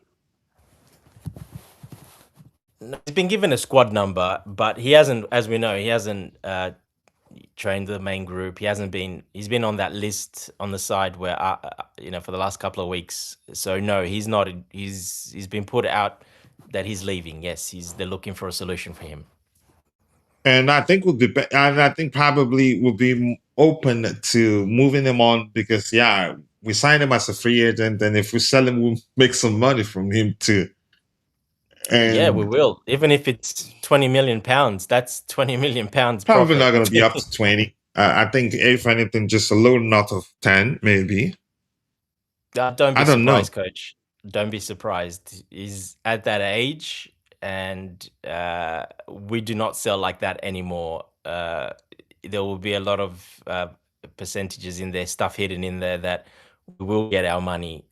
Even if it's a loan this season and then obligation to buy, well, that gets you more money because they're paying his salary for the season and a loan fee and then the obligation to buy as well. So let's see what happens. But I think he's definitely out, going to be gone. And yeah, I think it's going to be more than 10 million euros. That's for sure. I don't see that according to Temi in chat, he says we rejected 20 million for him today. I don't believe that. I don't believe that. If we get 12, I think we'd take it. So I don't believe that. Do you believe that, Dante? We rejected 20 for Tosin. Probably not. That's probably where I would be looking to sell him for, to be honest. Don't forget, he's played for a big club now. Yeah, but I don't think we'd reject actually 10 million for him. No, okay, we're not selling him for 10 million. I can tell you that now because it's just we would rather loan him out and get 5 million on the loan. Why wouldn't you just loan him out then and then sell him for 10 million in 3 When does his contract expire? He's still got plenty to go on his contract.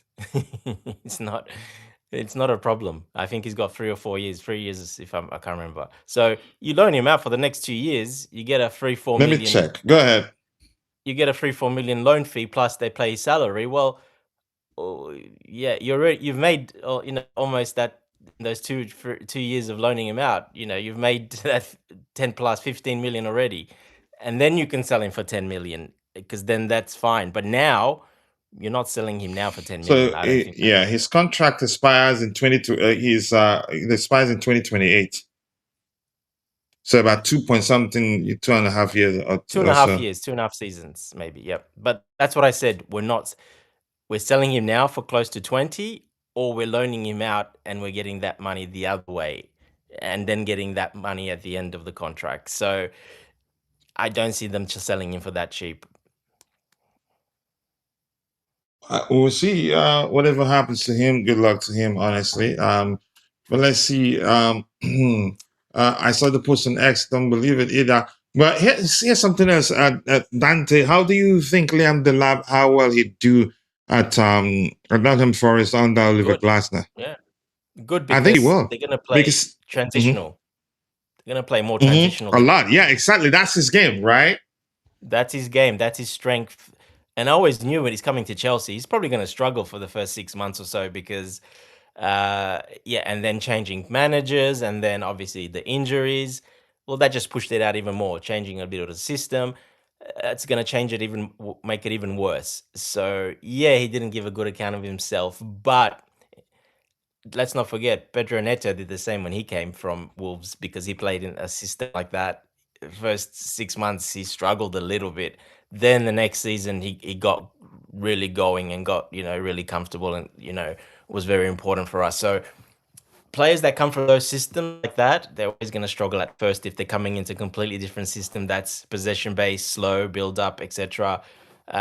It's very different. They're not used to that.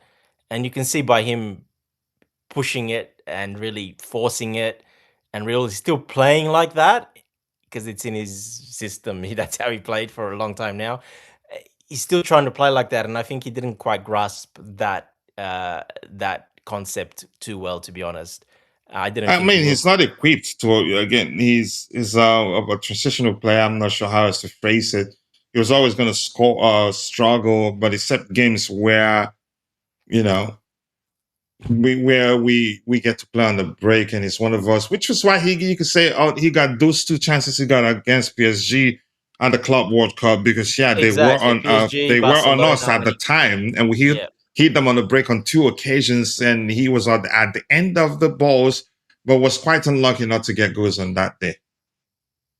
Correct. But go ahead. Yes. What you were saying. So he's shown it against good teams that if you play like that, and that was early when he came, and we played against those type of teams, we're going to play like that. So, he looked very good against those type of teams like that. But then we moved completely away from that. And then obviously the change again. And look, he's going to do well there because the system will suit him. 1, the pressure. 2, the pressure is not going to be as big anymore because, Forest is Forest. It's not Chelsea. It's completely different. So, the pressure is not going to be as big, and I think he'll do well. And good luck to him. Like I said, he came, he did he tried, it didn't work out, and this is what this system allows us to do. We're able to then sell the players, move them on pretty quickly, and not lose money. In this case, I just want us to be sure, and I think having him in the squad wasn't an issue, in my opinion. It didn't cause much of a problem. It's just that the only time he played in plenty of the times he didn't give a good account of himself. So one could look at those times and go, yeah, he was a problem. I don't think he was ever an issue. It just didn't work out for him. And probably you can argue, had Maresca stayed, I think eventually he gets game. Probably not going to be a regular. I don't know how they were able to convince him to joining United and joining us. Anyway. Yeah, Maresca. Don't forget, we were playing slower and slower under Maresca. Only against some teams, like the big teams or the good teams, where we want to play more transitional. Then then he gets to play. But even he's not going to start in those games, so he's not really going to play in those games, is he? Either too much. Only come on the last. So it was you can argue short-term investment. Him and Garnacho Squad maybe players. You need squad players, player, coach. yeah. Mhm. People Yeah, forget that you exactly, need yeah. squad players. They want us to sign 30 superstars. You can't have that. It's just not possible. You need these squad players. It is what it is. If he makes it big, great. If he doesn't, well, it is what it is. But you need these squad players. Teams are always going to have players like these squad players.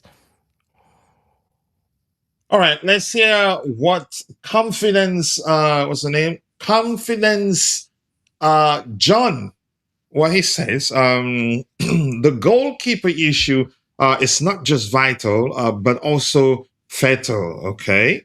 Reasons being, we should not forget the reasons why Juventus didn't sign Martinez. Official statement states that he has a finger issue.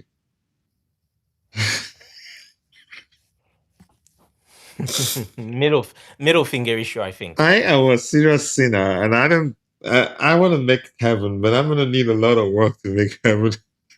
It's his long finger, his middle finger, the long one, coach. Yeah. Jesus Christ, why do I have such a dirty mind?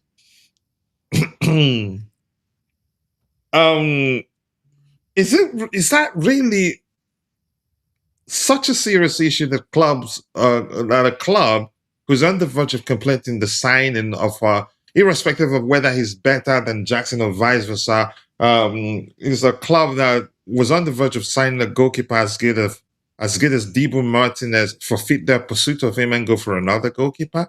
Would you say that definitely him having a finger issue enough for a club to do that?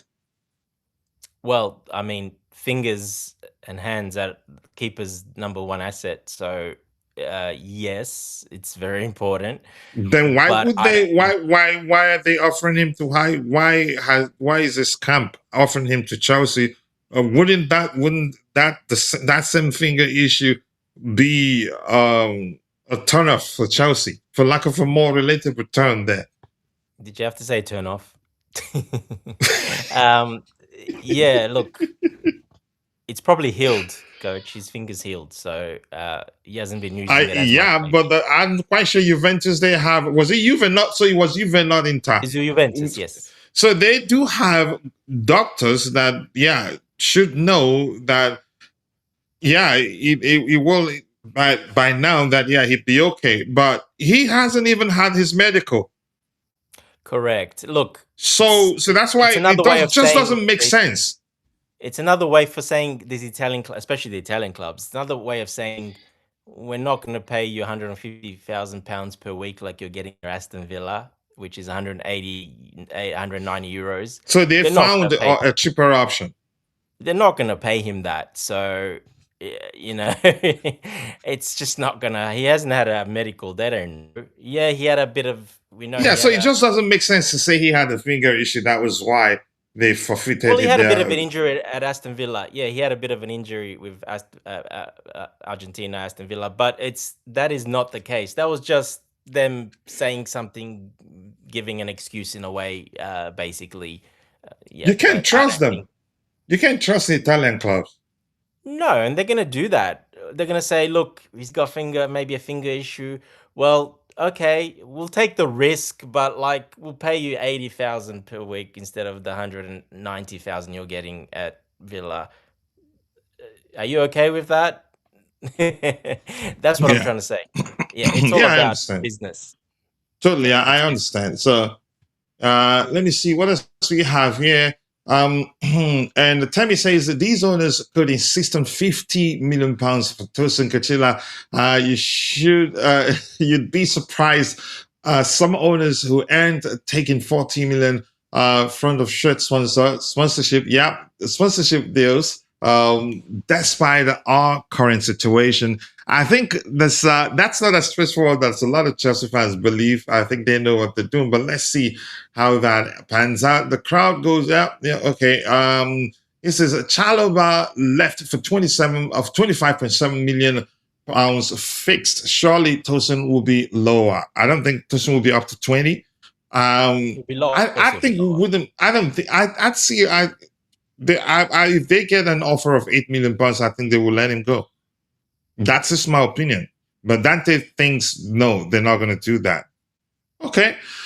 Big up to you too, my bro, the United States of Chelsea. Always nice to see you. I do hope you're doing well. And you're now a moderator. You can always share the link to your YouTube channel so people can go check it out. I appreciate you finding the time to join the conversation. And I am waiting for that collaboration. We have to plan it. We have to plan that collaboration. So which one here? Let me see. Interesting about. Let's wrap the conversation on Emiliano Dibu Martinez conversation and move on to something else. The United States of Chelsea says Martinez is an upgrade, but let's not forget he has a Bozo moment too.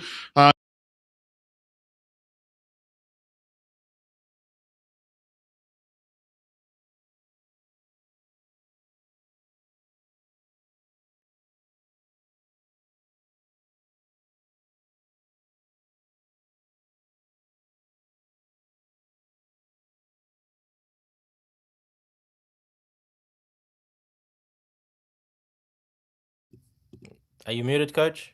Or is it just me?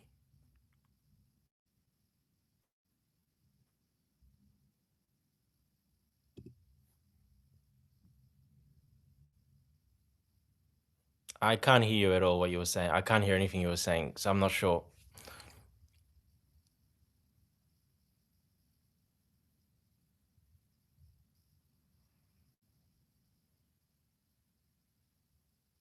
Still can't hear anything.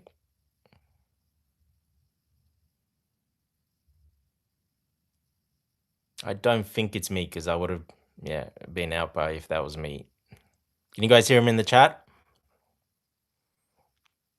I'm quite sure you should be hearing me now.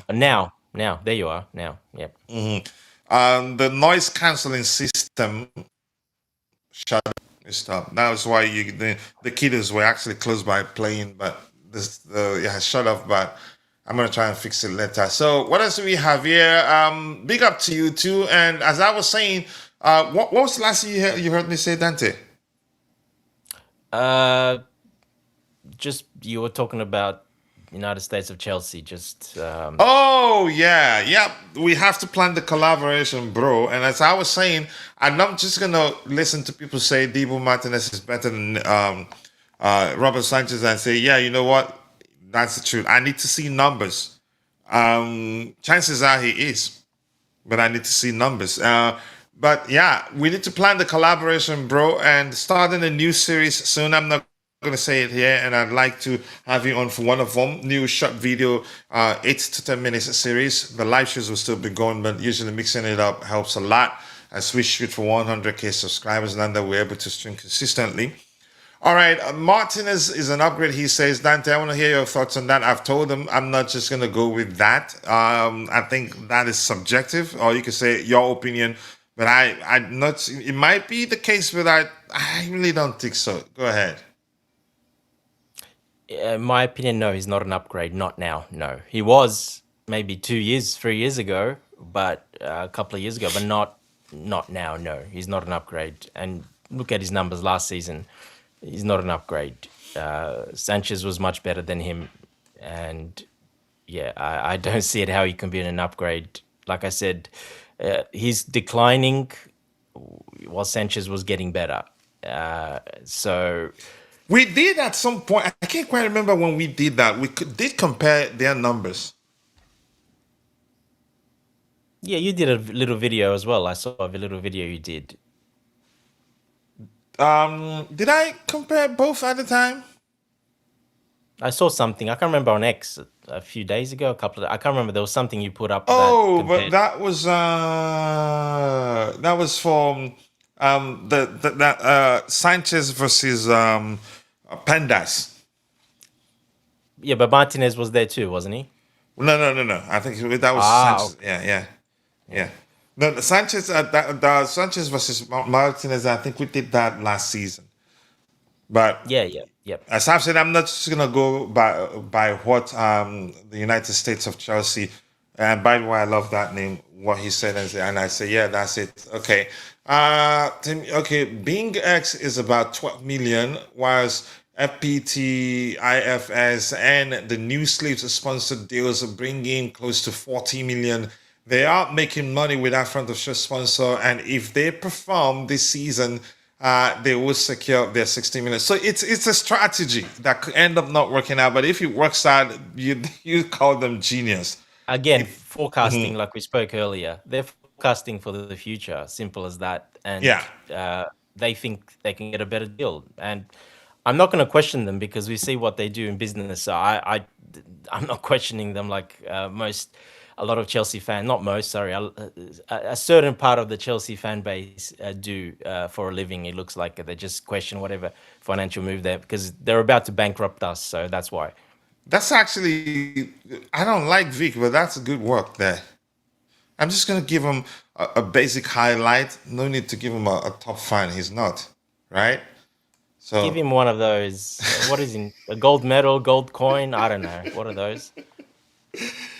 all right. I just hope so. Okay, let's see. Don't worry about them in terms of that aspect. You're disturbing your life. And to say as a coach, your voice.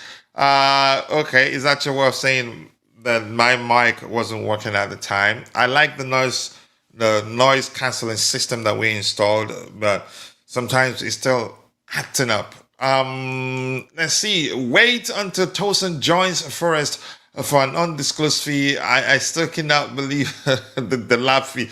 I can't. Dante, as you've always said, and I think we learned that from the case of Kai Havertz, right?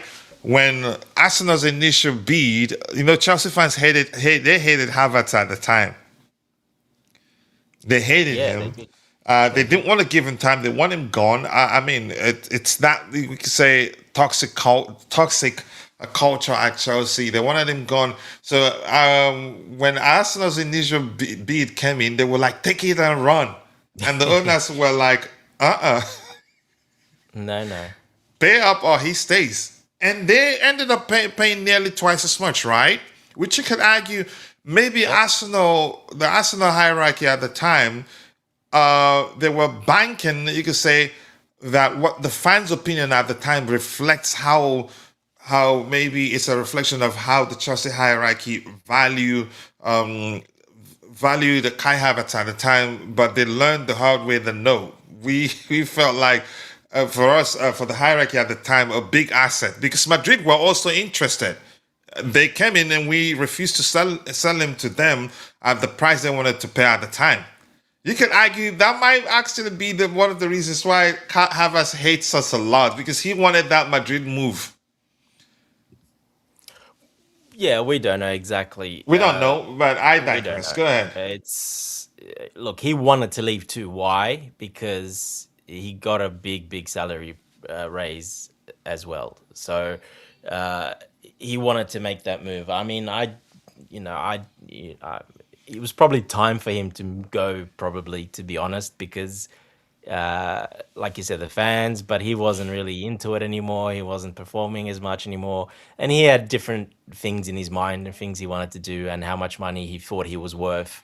So he went, and we sold him for what we knew we could get for him, and that's exactly what happened. We sold him for a very good price. We weren't going to budge. You see that they paid. Move on.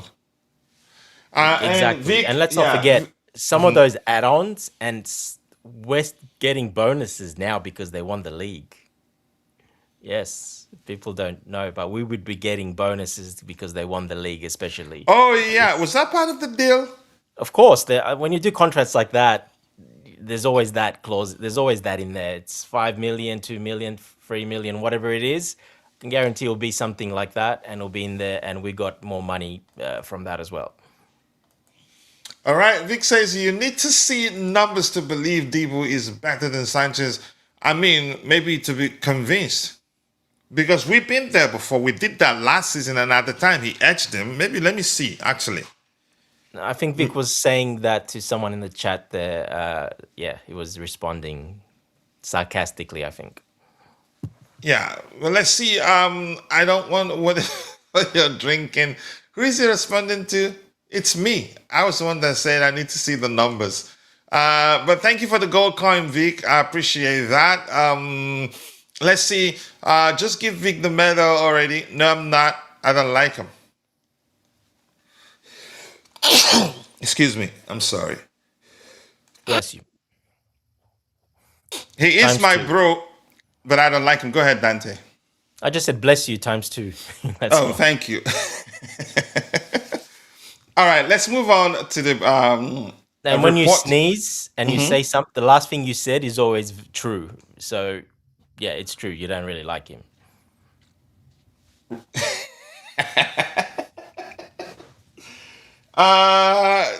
Rugged Frankie is asking any update on Mihailo Mudryk. Nothing.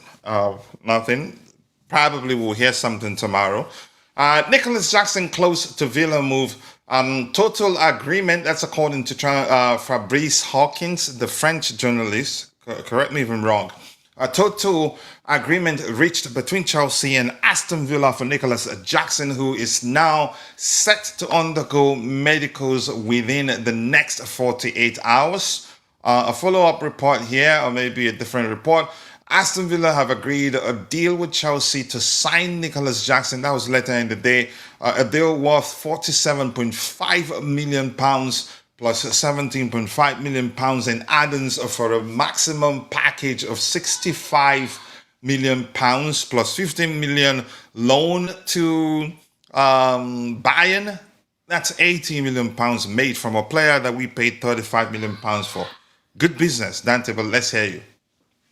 Yeah, more than double, yes. Look, that price, I see a lot of people complaining about the price. It's very low, blah, blah. Well, there's a bit of business behind the scenes about that and the way it's structured, basically. Now, it's structured that way to help Aston Villa navigate some financial hurdles and little things. That's why it's structured that way. But those add-ons will go into effect, and they probably will go into effect probably next season or end of the season. It just helps Aston Villa financially, and like I said, they have a good relationship. Yeah. They would have talked about this deal when they did the Rodgers probably deal, like and the Garnacho deal. So yeah, it's going to be at least £60 million minimum, and if not, probably all £65 million, to be honest. So I mean, you can't get more than that for a player that's been a bench option, basically. So it's a good fee, but could have been higher. Probably could have been higher, but I'm not complaining because, like I said, it's a business deal between Chelsea and Villa. Yeah, excellent business. I don't want to get into the theory of what happened behind closed doors. I'm just happy we got Morgan Rogers and they're giving us this much money for Nicolas Jackson. And I think a lot of people were able to anticipate that after 45 days that they will eventually get their man.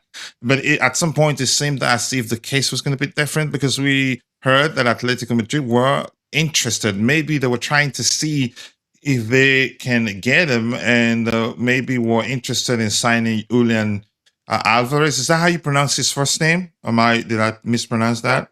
The Argentine? Julian or Julian, however you prefer, coach. Oh, Julian. Okay. Oh, Julian. I thought that was a legit. Maybe Atletico had a legit interest in him. I don't know, but that's, by the way, we're getting a lot of money for him. But 80 million pounds in total. Look, it's a bit of it's probably a little bit low because of what we got for him last season, the 15 million pounds, and also an extra lot. It hasn't, you don't see it come out too much, but because they won the Bundesliga, there was another nearly 4 million pounds on top of that if they won the Bundesliga. So, and he played a certain amount of games. So I remember that too. Yeah. Yeah. So it's more than just 15 million. So yeah, look, it's a good price. Like I said, he hasn't been a starter. So if you haven't been a starter for a year in football, well, you're not gonna get more than that. To be honest, it's very hard to sell someone like that if you're not a starter. And the stuff that was going on in and around what happened last season, so look, it is what it is. He's gone. good deal for both. I think for everyone wins. Chelsea wins. I think Aston Villa wins. I think it's a good deal for everyone. And yeah, it is. We move on finally, and it's done. I said it all along. Well, we said it that he's not going to stay at Chelsea. He's not going to stay. There's no way him staying. I know a lot of people wanted him to stay, At some point, I but actually thought that maybe if, in fact, the reason he had to leave Chelsea for Bayern on loan was because he had the falling out with Enzo Maresca. But maybe the manager himself, he took a closer look at him and felt like he can do without him. And plus, let's be honest here, would he want to stay and play second fiddle to anybody? I'd say no, definitely. But go ahead. well, that's the main reason. Second fiddle, maybe even third fiddle. You don't know. So Yeah. and Because I mean, I'm not just going to conclude. Welbeck, Given Emira's, you can say better conversion rate at the French league, it simply means he'd be starting over him. No, I'm not just going to go back. Way back, definitely better conversion rate. You're right. The main reason being him being an international and wouldn't want to play second fiddle to anybody. Go ahead, Dante. yeah, and he's at that age as well that he kind of needs to go somewhere and put his stamp down and play every week and try to be a starter, because if not, he's going to slowly not be in the national team either. So if he keeps doing this stuff, going on loans and then being second and being a bench, a bench option. So yeah, look, he's not guaranteed at Villa either, but he should be playing quite a lot there, the way they play, because the way they play suits him as well in a way, how they like to play. So Yeah. yeah, I think he'll play a lot there, and he I probably think he's wouldn't going have to do gone well for quite. them. Or maybe even get better under his former boss. Go ahead. New boss. Anyway. Again, like I say, Nicolas Jackson's a fantastic player when you're playing against teams that are open and there's space. If you're playing teams against low When there are blocks, spaces for him to exploit, right?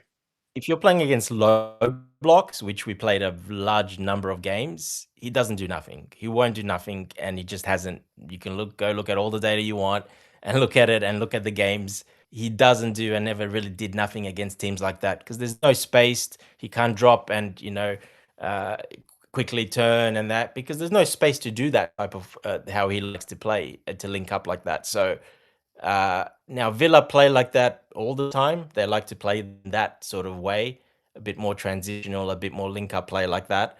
So it'll suit him more. But Villa are not a bad team, so they do come up against low blocks as well, and he will not do very well against those. So yeah, but they'll definitely play way less than we do against low blocks. So yeah, look, I think he'll do very well there. He'll do well, but yeah, he had to move on. Unfortunately, he had to just go. Mm-hmm.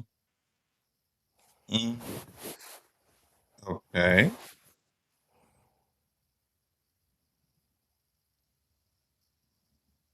All right. Interesting.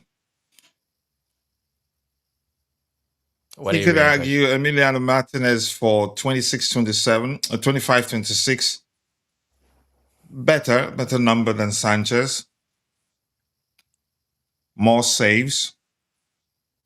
Better aerial high claims. He's very good at high claims. Yes, Yeah. Martinez is pretty much the same as if not a percentage better, but that's pretty much the same. So he is good at that, Martinez. But high So saves yeah. is nothing to look. High saves is nothing to look at because Aston Villa were under a lot of pressure, and they conceded a lot of goals. And like I said, the way they play. So It looks like he's he made better a lot of at mistakes. yeah, he's better with actually it looks like he's better on the ball than Sanchez. He is. I don't think he's better on the ball than Sanchez. Yeah, maybe you want to go with eye test alone. Yeah, no, he's not better because he's made more mistakes. Slightly better in terms of overall passing. Slightly better. I think that's just one season, but the season we checked, he had Sanchez was better. So, but the 25, 26. No. Yeah, if you're going by that, it said definitely he finished the season better than Sanchez. All He right, finished the but go season, ahead. You were yes. still saying something. Yes, because we copped a lot of goals in those last 10, 12 games at the end, and no one played very well, to be honest. So, yes, at the end, his stats got really bad, Sanchez's stats. But if you look at errors and passing is better because Villa play a different, they don't play quite passing game. They got big guys that like to go to up front and even out wide. What's his name? The older guy that plays out wide. They always go to him out wide from the goalkeeper. What's his name? Oh, McGinn. Sorry. John, So yeah, McGinn. He's I actually strong. like He's that not that. guy. He's so Yeah, overrated or yeah, underrated. yeah. He's a worker. He's a hard worker. Mm-hmm. He's a I rugged like him a player. lot. Yeah, you need sometimes those type of players. But yeah, so they go to him but not short. They don't really play that much too short. And when he did, he was asked to. The games I saw and I looked back at, he made a lot of mistakes because that's not his game. He's not a ball playing goalkeeper, as in, you know. So if you look at it there, you might think, but he's not better at actions than Sanchez on the ball. To be honest, I think that Sanchez is probably slightly better because he plays way more percentage of it.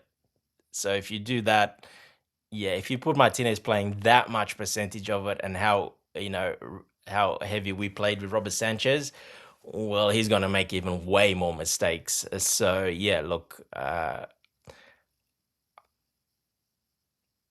Go ahead. pretty low. Yeah, so high claims. I know Martinez is very good at that. He always He's taller, right? A little bit tall. I think 1 inch taller. I think he's 1 inch taller, or the same. No, he's the same. I think he's the same height. He's not taller, but he's got really long arms as well, and he's strong and he's fearless. So he just goes out for everything and grabs it all. That's one of his strengths, and that's why he's been so good in the Premier League over the years because he's very good at that. So. Yeah, he saves pretty well with his feet as well.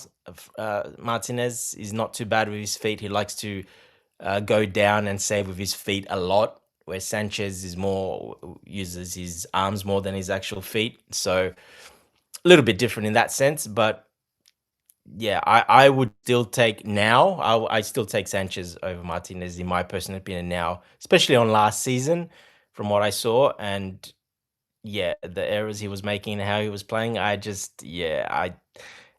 a reason why Villa are moving on as well from him. It's not just, a bit of money, a bit of that. It's also performance. All right, let's see. Once again, as we've already established, if Xabi Alonso, Chabi, is it pronounced Chabi, right? I want to start pronouncing his name accurately. If he wants him, he'd be at Chelsea. I don't think our Of course. difference is the fact that however we see him doesn't wield any measure of influence with regards to whether he joins Chelsea or not. I can't speak. All right. Any update? As I've said, nothing new, but maybe we'll hear something tomorrow. Debo, I think we have that on the screen there. No need reading it there. It says Mudryk going to any club for EPL record deal on deadline day. Watch out around 170 million plus add-ons. They don't want to sell him now. They don't want to sell him. I just cannot shake off these Argentine bizarre feelings anytime I hear us link with any player from there. Houston, I'm not stereotyping. I'm not going to do that. Even though I don't blame anybody that thinks so, because there seems to be a pattern. At the same time, I catch myself every time I want to go with that and run with it. It just doesn't make sense. It's a cultural thing, but still, at the same time, I can do better than just concluding because, from a few players, they have thousands of players, professional players. You can't just go with three and say, yeah, it's an Argentine thing. But it makes sense for one to start seeing it like that. But go ahead, Dante. You remember the two, Carlos Tevez, where's the other one that later played for Barcelona and now currently, is he still the coach of Miami FC, Inter Miami? The defender? I'm not sure. The defender that played for West Ham United, then Pep used him as a CB at Barcelona. Don't know. No, I don't know. But go ahead. Yeah, look, I mean, it is what it is, but no, they're not all like that. And it's a little bit of a culture thing, but for example, Enzo, he has friends of color, uh, and it just tells you it's not all that. Yeah, there's songs. Go ahead. Mm-hmm. There's songs and there's stuff when you get into it, but that's quite cultural, to be honest. So it's a bit hard to get away with that from that somewhere. And now I'm not defending it, because there would be ones there that definitely probably would be like that. But I think it's not as a big percentage as people think, to be honest. It's not. It's definitely that's what I'm not saying. like that. It just doesn't make sense to start stereotyping people like that. That's Exactly. You can't Yeah. stereotype that just, based on that. No. Mm-hmm. All right. Well, thank you for that. Vic says we have already made 10 million from Bayern. Jackson is a gold coin at 47.5. More than 10. More than, yeah, 15 was what the amount they paid at the time. All right. I just hope Martinez wouldn't want to go to Manchester United next season for some weird reason. If he signs for us, if he wants to go to United next season, they have to pay. He's not just going to go there for free. And Rugged Frankie says, why is no one talking about Isugo? That lad needs to improve. Was surprised when CFC went for Barco when Isugo is there to fill in the DM role as Caicedo is back. Still wondering when Isugo will shine. Heston, you remember after that one preseason game that Josh Achampong had, that you could say have some moments that didn't reflect well on him. After that game, I remember majority of Chelsea fans saying, send him out on loan. And I think I made a post on Instagram and X telling people, you can't just do that based on a single game. He's a good player. You saw how well he did against Fulham. And I think the manager, even after that game, knew that that's a good player in the kid. I get it. He's not that experienced, but he becomes better by playing. I'm not just going to conclude that Isugo isn't good enough. I'm not the manager. The manager sees him on the training ground week in, week out. And the fact that we've heard that he's actually going to stay, I get it. We've also seen conflicting reports suggesting that, yeah, now we're open to send him out on loan to a Premier League club. Until that happens, I'm not just going to say he's a bad player. I think he is as good as players can be during preseason. He was as good, so to speak, as players can be during preseason games. You don't see we did see, what's his name? Jean-Pedro missing all open goals. Enzo did miss a few too. What's his name? The Brazilian kid too.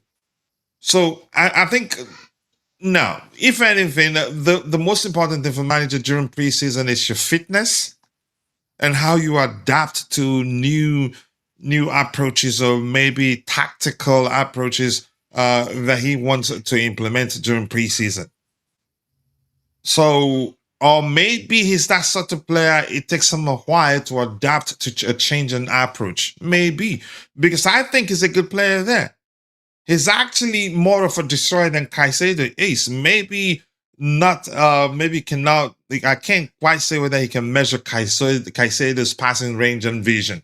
But he's an intelligent player too. But he's that sort of player because of how he applies himself on the pitch.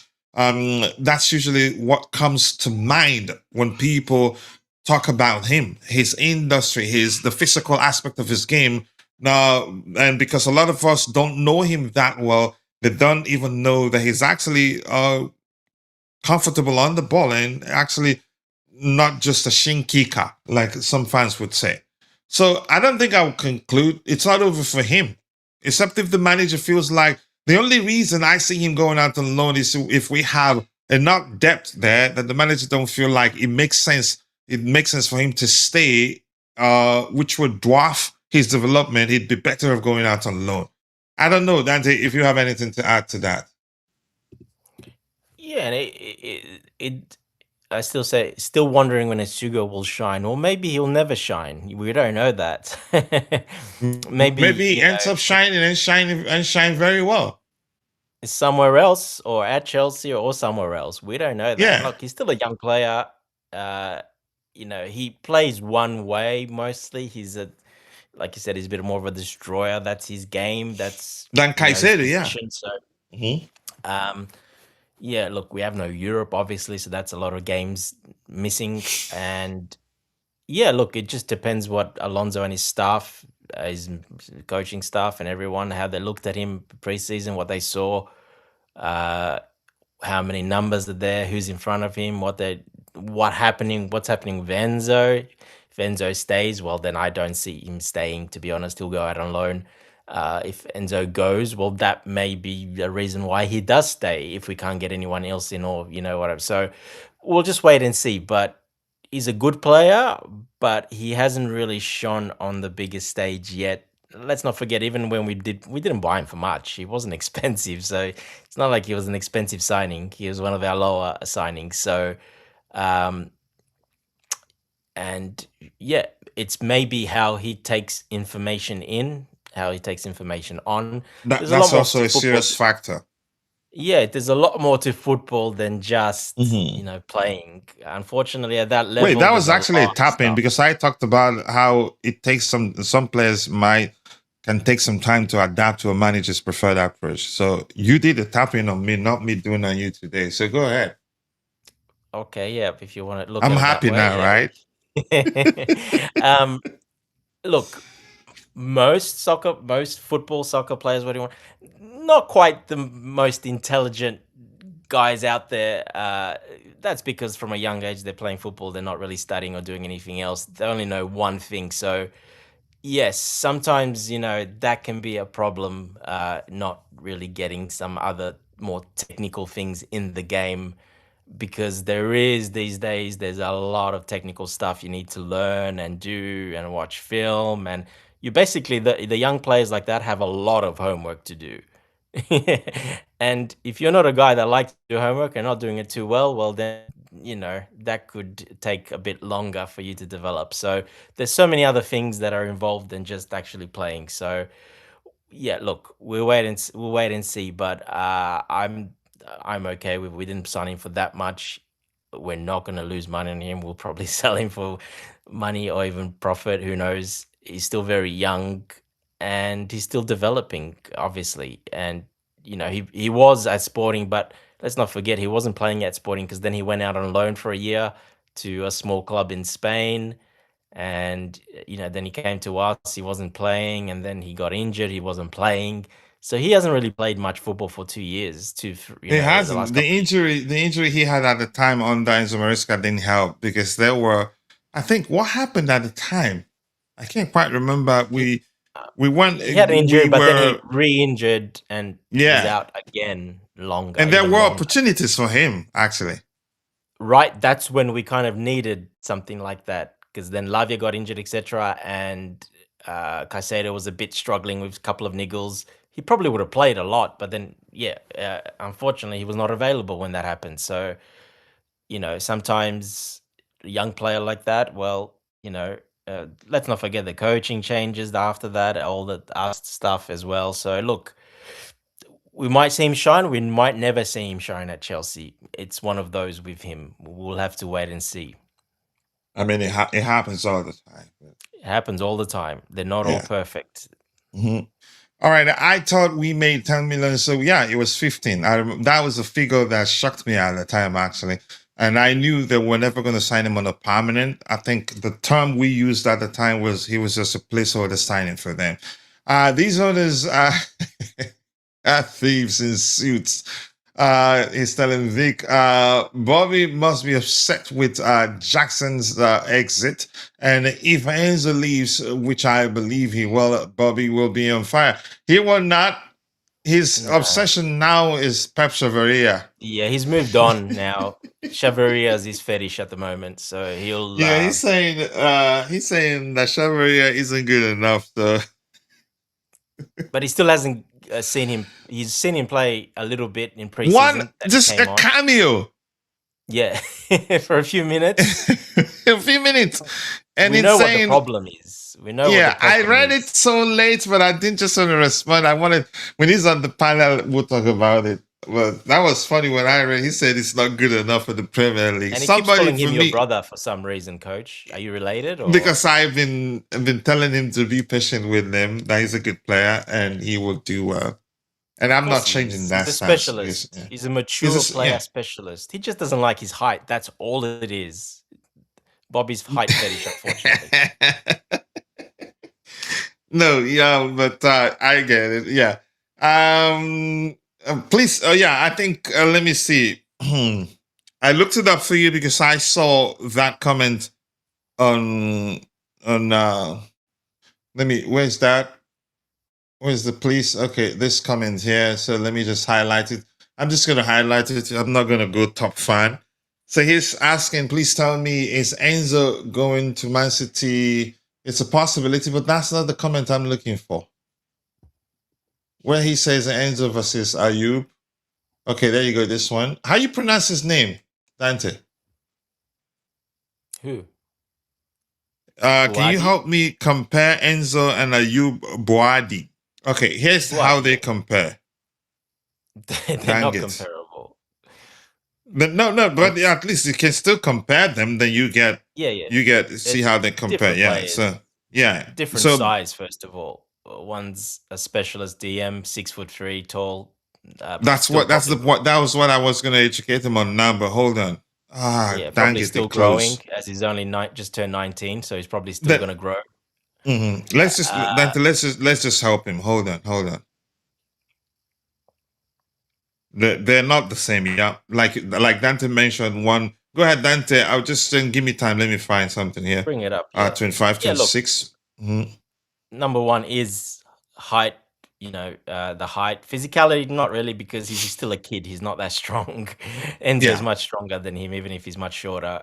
But even at that, just quickly, in terms of their strength, Enzo cannot measure him in terms of duels and possession one. So they're complementary profiles. They're not the same. You can play two of them. Like I said, once a specialist DM that's played a DM always. Exactly. In this area, progressive passes off the bat, you should know this, which was why immediately Dante didn't even let me drop. He started telling you that they're not the same. More he cannot. I don't think he cannot measure Enzo's vision and passing range, and the data show that here. But he edges Enzo slightly forward passes. He edges him slightly, but in terms of progressive passes, Enzo it's not close. Ball carrying, Enzo edges him a little bit. For pass success, he edges Enzo, but Enzo has a lot more volume in terms of forward passes. But key passes, he doesn't come close to Enzo. So that justifies Dante's argument when he told you they're not the same, no need for comparison. But I already pulled it up so that we used that to explain to you that they're not the same. But go ahead, Dante. Well, you explained it perfectly there, all those reasons. And yeah, look, where he's playing as well, it's different. It's a different type of environment, different club where he's playing, his age, obviously. So yeah, look, Man City paid a crazy amount for him, but they see him as him developing into that Rodri type role, growing probably to 6'5", getting obviously stronger and more experienced. Passing tempo, he's very good at Abu Dhabi for his age. He plays quite mature for his age. But yeah, look, he's tall, he's lanky, very good defensively. That's his game, basically. Be that specialist DM, and we'll see how he develops, because he could develop a little bit different, turn a little bit different. But I think he probably will develop, because that's why they bought him for that.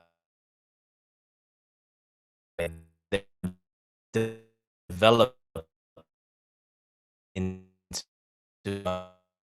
uh, basically. Yeah, Into, it doesn't matter checking who's far better. They're not the same. Rodri They don't. Yeah, type. go ahead, Dante.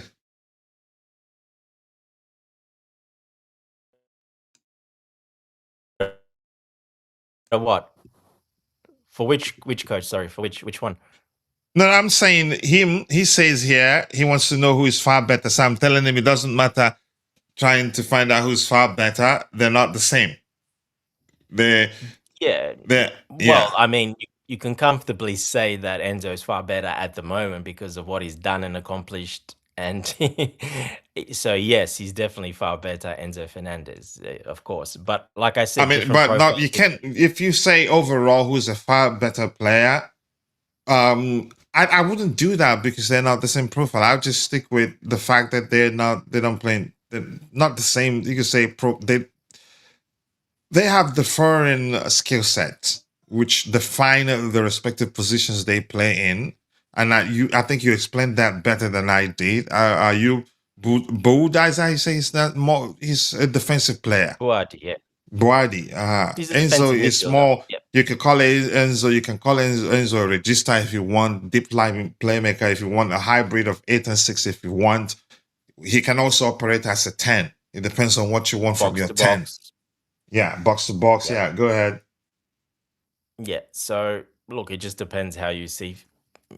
But in my opinion, yes, of course, Enzo Fernández is a better player at the moment. He should be. He's won things, done things, and he's older. He's only 18, Boadi, so he's got a lot of things to a long way accomplish. to go. Yeah, a long way to go, and that's why I think it's a bit risky for them paying that much. That's a lot of pressure on him with Rodri going, and they're going and the other guy going, the other backup that was to Rodri. What's his name? Martin Gonzalez or whatever it is. Him going as well. Well, that's a serious exodus at Man City, really.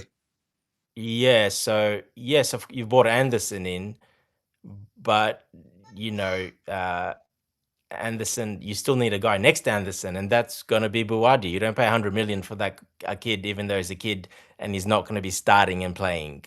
So he's basically going to be doing that Rodri role. That's what they're going to try to develop him in. But that's easier said than done. It's not that simple. Yeah, all right. This one here, Axel Disasi, Chelsea have announced that Axel Disasi has completed a loan move to Crystal Palace. I hate it that it's just a dry loan. He comes back at Chelsea. I hope he does well enough that a lot of clubs would want to sign him on a permanent. But yeah, he's made life a bit difficult for us because he's been peaky. I'm not sure, but he gets to play. They've lost 2 of their best defenders, right? They have, but they just hijacked another deal for another very good defender. What's his name? That Ordonez guy, Joel Ordonez, the Ecuadorian. From the Belgium league. Correct, from Club Brugge. Yep. Yeah, I think I saw that. Yeah.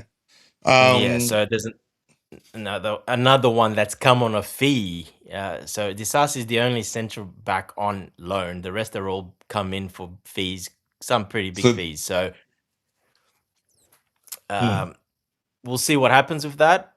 But look, he's already proved that he's good enough to play in a system like that. He proved it. Probably their best player, to be honest. Their best defender, that's for sure, by far. He kept them in games and kept them in contention not to go down, saving them a lot of points. He did well for them. They were hyping him, yeah. Defending, and scoring goals as well, because he's good at scoring goals. So that tells me probably money more than anything, and I'm talking about salary, etc. Probably other clubs not willing to do that, to pay him the salary he's on, and I think he's okay staying on that salary at Chelsea. Yeah, because he's not getting any younger. A younger player would have pushed, you say, moved heaven and earth to find a move or a permanent move out of Chelsea. But at his age, yeah, it's a huge risk for the club because yeah, he's not going to be in a hurry to go anywhere. He's getting paid. If you want him gone, then you have to pay him off.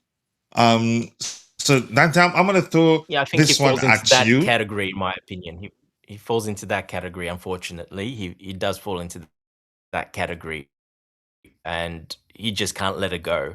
We've had players like, obviously, Sterling was like that, but they're completely different money-wise, but same concept. And there is plenty of players that do that and will do that.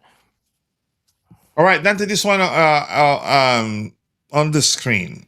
If Chelsea get injuries, okay, if Lacroix gets injured, let me just try to read it the way it makes sense to you.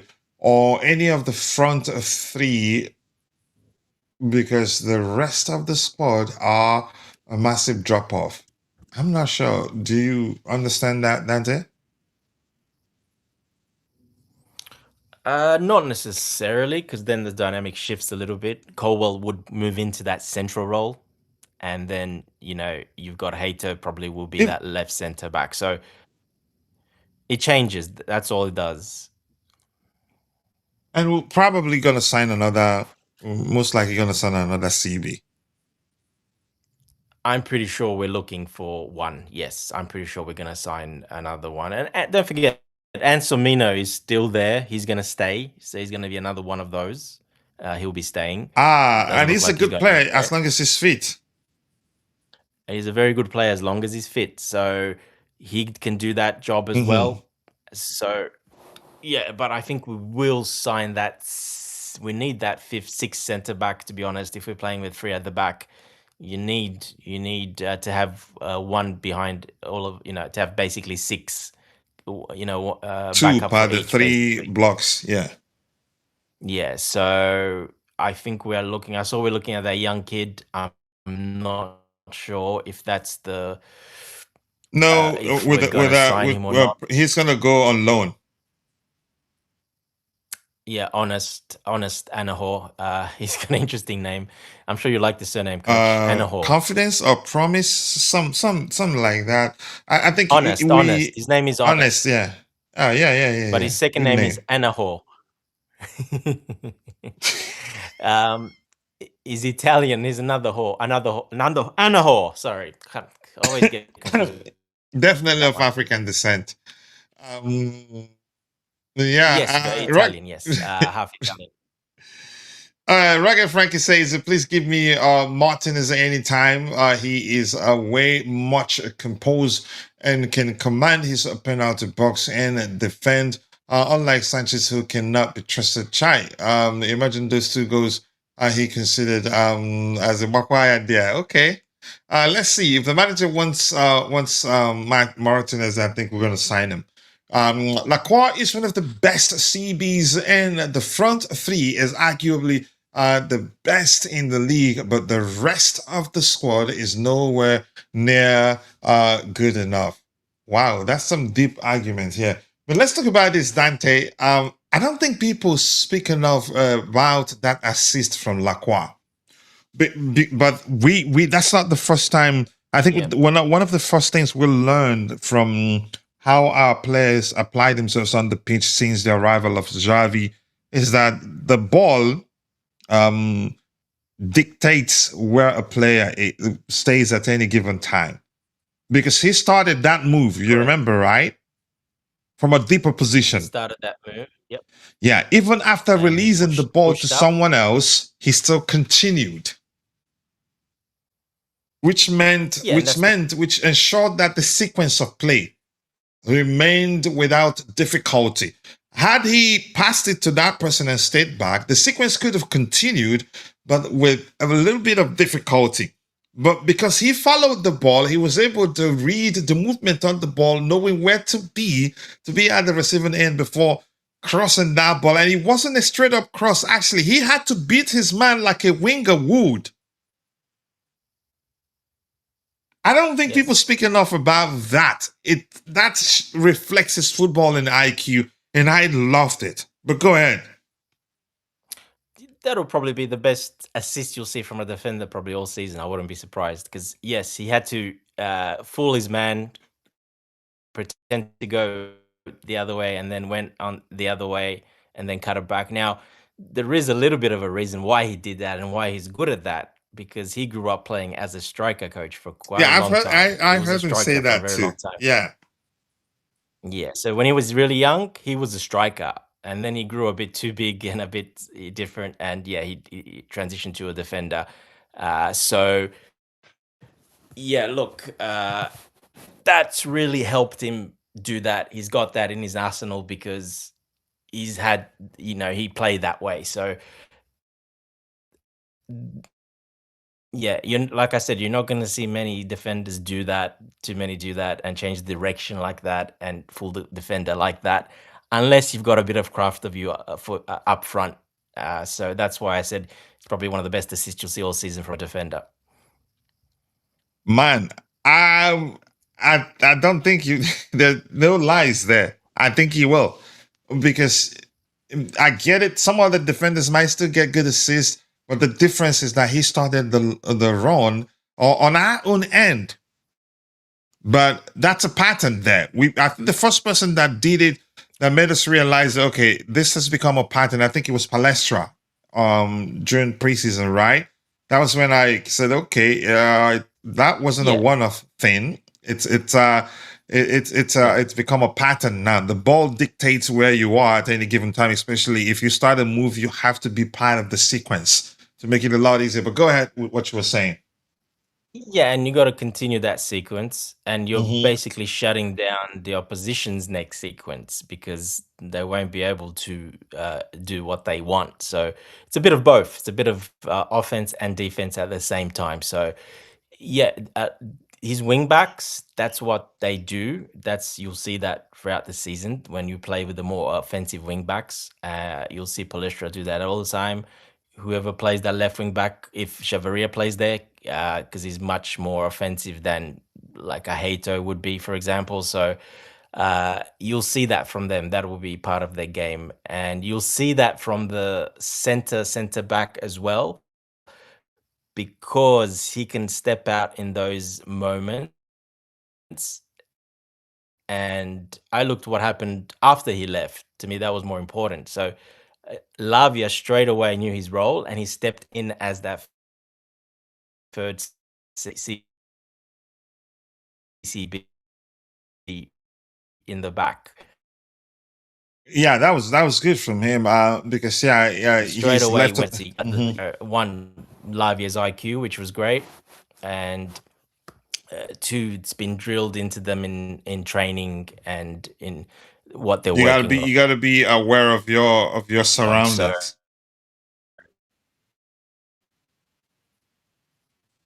That is to have cover and to train that really well into the players to do that. But like I said, that CCB, yes, he can do that wide because there's the other two centre backs that then can come narrow and form a back two, and you're covering for that. Plus, you've got your two defensive midfielders there as well. But then one of those defensive midfielders drops back into a third centre back if necessary, which Lavia did. So, and then that explains why Xavi prefers two traditional DMs. Correct. Yes. Or maybe partly. I'm not saying certainly the reason, but definitely part of the reasons. Well, it is because those wing backs need to be up high. They're not really they're not backs. They're more offensive than actually defensive. And so they cover those spaces. They're basically an extra two attackers. They're two wingers. They can come inside. They can go on the outside. But, they're basically two attackers more than defenders. So, yes, and that frees up that extra centre back to then push forward and create an overlap or an extra person for an offensive phase, but also for a defensive phase to shut down, depending on how the other team plays. So I have seen that quite a bit, and yeah, it's good you brought it up because I was going to bring that up as well. So that was a really good play all around to see that they've already got that understanding that early on to do that. That was a very good sign from Lavia, but also obviously from Lacroix as well, what he did as well. So yeah, that was a really good sequence of play. Once we get our starting wing backs, if you know what I mean, as in Palestra, Mhm. whoever that left wing back will be. In my opinion, it will be Chavaria because of what we've explained. They're specialists and they do that all the time. That's part of their game. So once you get that working really well, it's pretty hard to stop.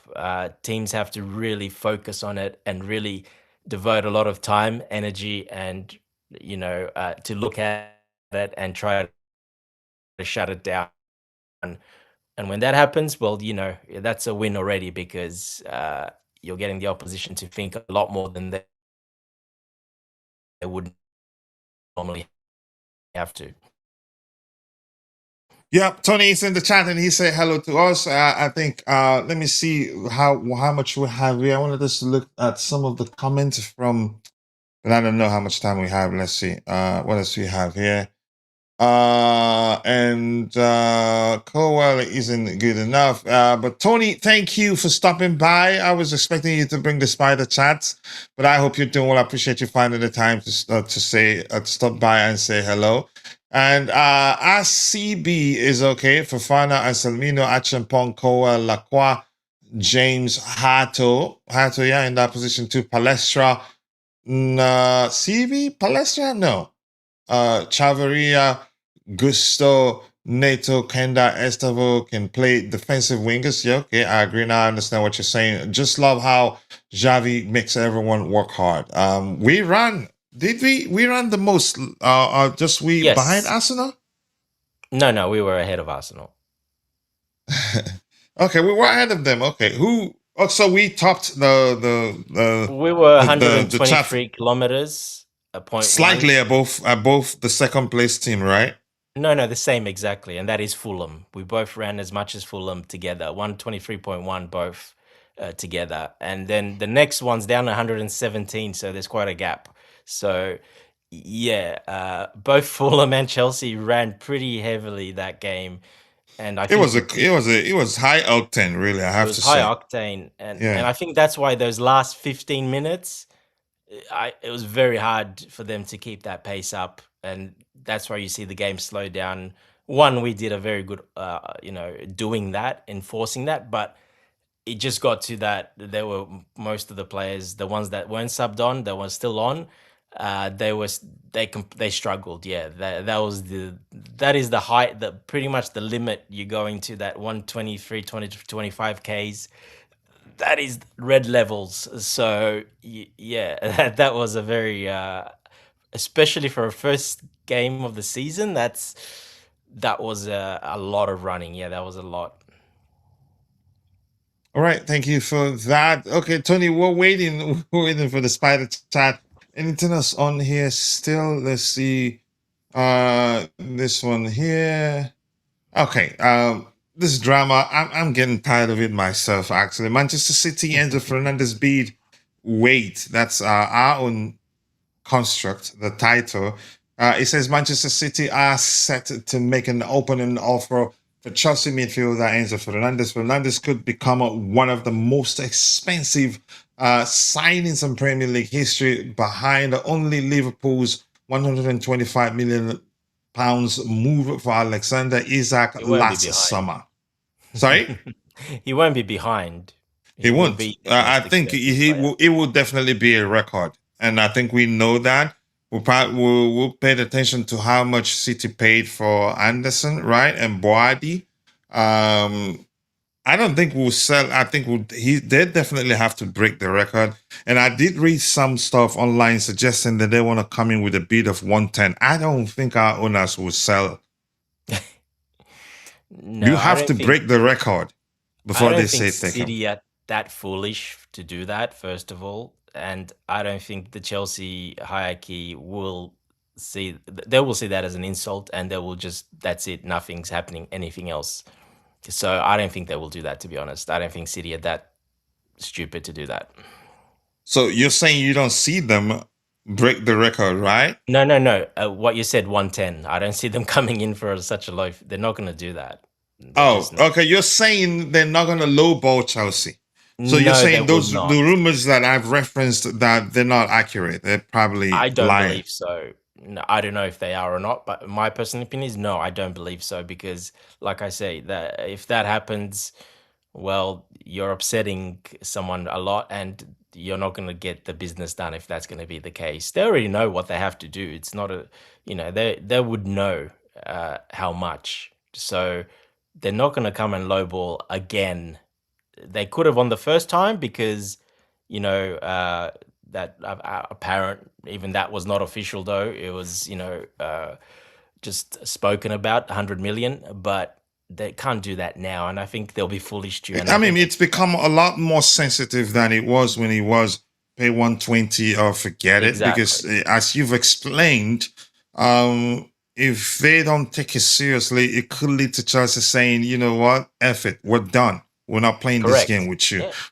Because we've heard also, which we did anticipate was always going to be the case, that at some point at the window, if we're not going to be able to get a replacement, it doesn't necessarily have to be like for like, that irrespective of how much they bring to the table, that we could still say no. It has to be something crazy for us to say, okay, you know what, he's not happy. Let's just take that money and F it. But he's been a professional, even though he clearly wants to move. And as I've told people, the report saying that he's given his green light to Manchester City, it didn't surprise me. They've had his green light, which was ever since we started hearing that they want to sign him, because this, as they say, there's no smoke without fire. His camp encouraged them to try in the first place. The only difference is that he's not making a force, didn't put in a transfer request out of respect for the club, I must say. But it looks like he's bent on leaving, which is why after the Madrid made it clear they don't want to sign him, once City can signal that they want to sign him, he was open to it. I don't see a world where City will be pushing to sign him if it's not encouraging them. I don't know if you have anything to add to that. Of course, and this was apparently back in May. So exactly. Before the World Cup, etc. There was already, obviously, he wanted him there, Maresca, he knows him well. Like I said, Bernardo Silva left. Rodri, for me, it's not a Rodri replacement. It's more of a Bernardo Silva. He's not, yeah. Marmoush, those type of replacements that can play in behind a 10, etc. So the way Maresca uses him. So so that was, already while even sort of that when he started already with Madrid. So look, I think it's all about, most of it is about money, in my opinion. A key factor, yeah. It's a big factor. It's business. He's been on 180. Look, he's been on 180 from the start, so pretty much when he came in. So he hasn't had it like the other players where they're on 110, 120, 100, and then they went up to 120, and then they went up to 160, and then they went up to 180. He was on 180 from the start, so he's got paid pretty well from the start. So obviously him wanting to go up, it's not going to be £20,000 up to the because he has plenty of options. Correct. So it's not going to be just £20,000 up to the 200 mark, where we've set a benchmark. That's where we are, which performance related, etc., can go up to a very high amount. But we have to do that first. The players have to do that. So look, I think they will come in with the bid, and I think he will go, and they won't be stupid enough to upset Chelsea again and come in with a low bid. They'll know exactly how much they'll need to bid. It would have been communicated after the 120 expired, and now they'll know their bid that comes in next has to be the bid Chelsea wanted, that they know they have to pay. They're not going to come and put lower. If they do, I can guarantee you all talks will be over. All right. We're still on Enzo. Tony looks like he has a poor connection. We can't see him. So but anything it still happened down to the fact that yeah, it's not done yet, and today is the 26th. How many days more to go? Well, to the 1st of September. So a few more days, and that's enough. Oh, plenty of time. So many deals get done in the Mhm. last 24 hours, 48 hours of windows. So, I mean, that is not a problem. And what's important, they've got out the players they needed to get out for the sums they wanted to, especially Savinho. That's another crazy deal, Savinho. He wanted You know, out under Pep. They gave him a pay rise and a new contract. yeah. Look, the guy scored 2 goals in 2 years, and Spurs went and spent 85 million on him. Anyway, that's their problem, but uh, that's a bit stupid from them, in my opinion, doing that. Anyway, Absolutely. yeah, and Marmoush as well. He's going as well. He'll be gone as well. So he's already gone. But I think it's a loan with, and then they're paying after. It's not now. So yeah, look, they have the money now. It's just about putting it all together, getting all the right details.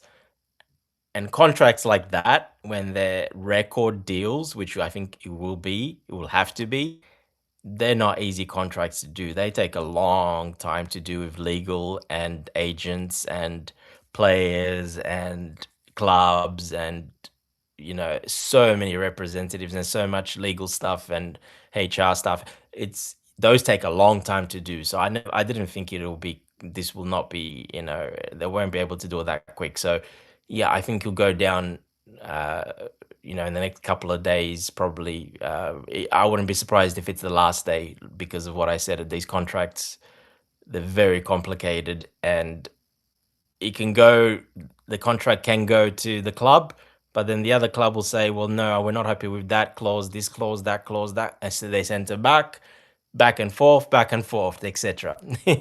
So it can take even longer.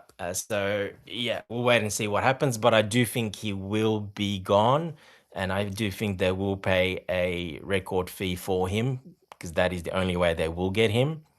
So time will tell, but we're pretty close now. Yeah, all right. Tony, finally you made it. We're about to round up, but yeah, you get the opportunity to speak. Where do you want to come in, Tony? I hope you're doing well, more importantly. You've got 30 seconds, Tony. Mm-hmm. Oh, you guys are done. Man, I just wanted to say I was present for Perspective After Dark. Because Oh. on our side of the world, Dante, it's dark. You're probably having coffee right now. I don't know, but Yeah, it's 11:43 a.m. here. it's I like had you're a coffee. time traveler. We always say that about you Aussies. It's like you Yeah. just you're in the future. Although It's it's so bizarre Thursday, to yes, me. I'm one day ahead as well. Yes. Yeah, it's bizarre. You just like tell me what the future's like, okay? No, like Well, that's why I what know so much, Tony. Yeah. yeah, that's the secret, coach. Dante, he's already seen what's happened. I don't know why you just play along like you know who we're gonna sign. Like you don't know who we're gonna sign. You already know. But Yep. no. But anyway, coach, like I don't know. What did I miss? I'm so sorry. If you guys need to wrap up, that's fine. I mean, it's just the Enzo Fernández situation, Just Nicolas oh Jackson god, leaving. I again. don't know anything. I don't know anything important. I mean, Anything that's Dibu on your No, mind, Tony, Martinez. that you want to get out? I was tracking some news today. Yeah, I guess I'll just rapid fire. Enzo, I think we're all tired of it. I did manage to catch something Dante said, and I'm sorry that I'm not coming into this conversation swinging like you like, coach. But I do agree with Dante. I don't think Man City are dumb, but I also don't think that we're dumb. Like if they actually came in, I saw a quote for 100 million, not 110, 100 million today. And I was just like if they come at, there's no way they come at us with that after we like undressed them publicly and basically made them do their like apology tour for for what they did to us with Maresca last year. I don't think they have the audacity, but if they do, like I mean, I'd be absolutely appalled at that, and I would hope the club would be too. So I hope they come in for more. I think that we probably just need to get on with our lives, and just get this over with. Clearly, he wants to go. Again, every day that goes by is just one day longer that he didn't bother to clear the situation up and say, I want to stay. So I think it's pretty clear. So can we just get him on and get it over with? And now, yes, it's more than 120 because you missed the deadline, and it's more than that because you're City. That's my thoughts. So you can come in with 140 and because you sold a lot of players and you definitely have the money. have a nice day, as they say in the kingdom. Bob's your uncle. Thank you very much. You know what I mean? Like, we'll take that 140. Be on your way. Yeah. And then as far as Emmy, I'm down. Yeah. I mean, you know, yeah. I mean, because the whole thought was like, oh, do we really want to? You guys are familiar with that argument. Like, do we really want to get a seasoned keeper if it's going to block Hender's development? But I think that Sanchez. Yeah, it looks like Tony got knocked out. But okay, there you go. He's back. Sorry, that Mhm. like Sanchez is bad, but he doesn't think that he is.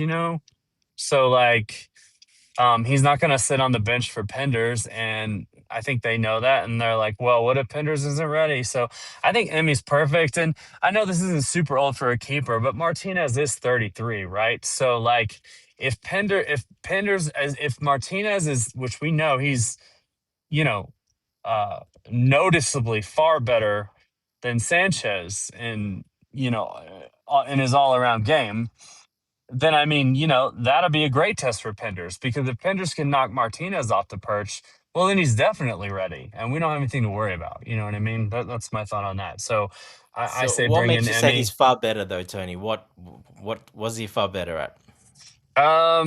Well, I think that he does have the occasional mistake in him for sure, but he has far less of them than Sanchez, and typically his mistakes aren't as catastrophic.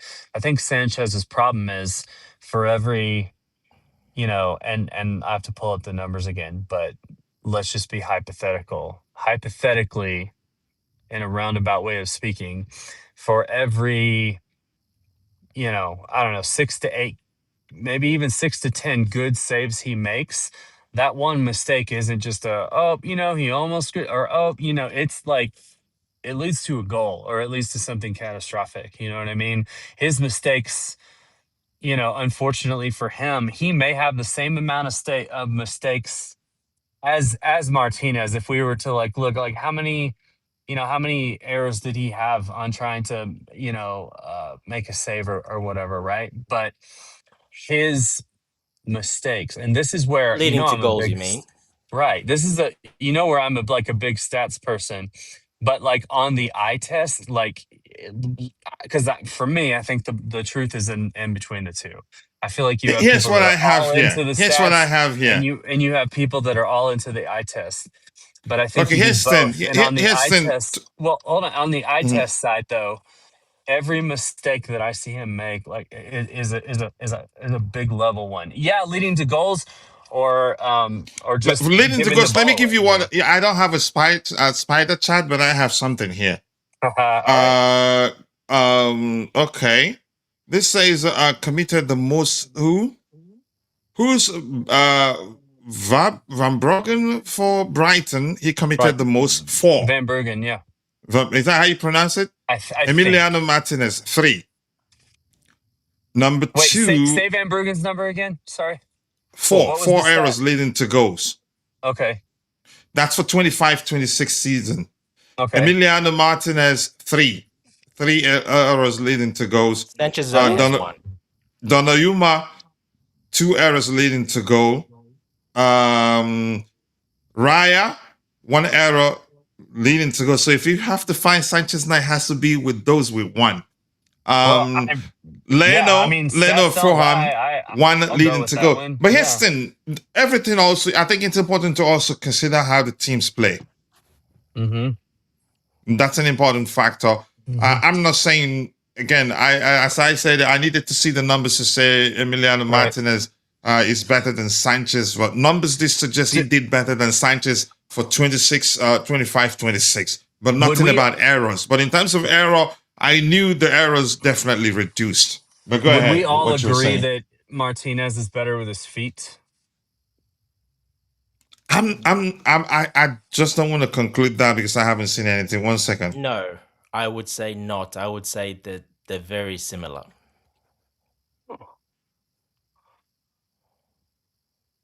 What do you think? What do you think the pool is there then? Because I have my thoughts, but I really want to know what you guys think.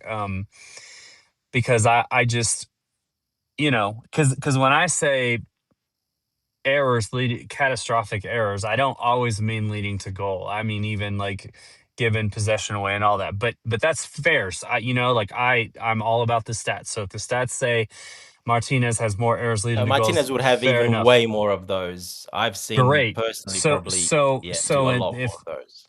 so, why do you think do we have blue tinted glasses then, where we're just so like being watching Chelsea more and like being paying closer attention to like who's playing for us? Do you think then that we have a bias against Sanchez because of just how many times we've personally seen him do things that Yeah, are a big deal? Is that what you think it is? definitely. Yeah, definitely. Yeah. What he did in his first season, second season, And so but now he kind of just has this cloud hanging over him where we're not really going to give him maybe the grace that we would give other people, you think? exactly, Tony. After that, though, he won the best keeper of the Club World Cup, Golden Glove, keeper of the tournament. We won Hmm. the Club World Cup with him, and he was very Hmm. instrumental in that as well. Uh, After that, he was up until Rafinha came in. He was probably, in my opinion, our player of the season. What do That's you how good think he He was. was really, yeah, he was. what do you think is the pull for the This is club the, by the way, this is to not an look at argument that we Emmy cannot do better over than Sanchez. what's that? Correct. Yeah. The argument, what we're explaining about that's not saying us saying we need Sanchez is the best we can do.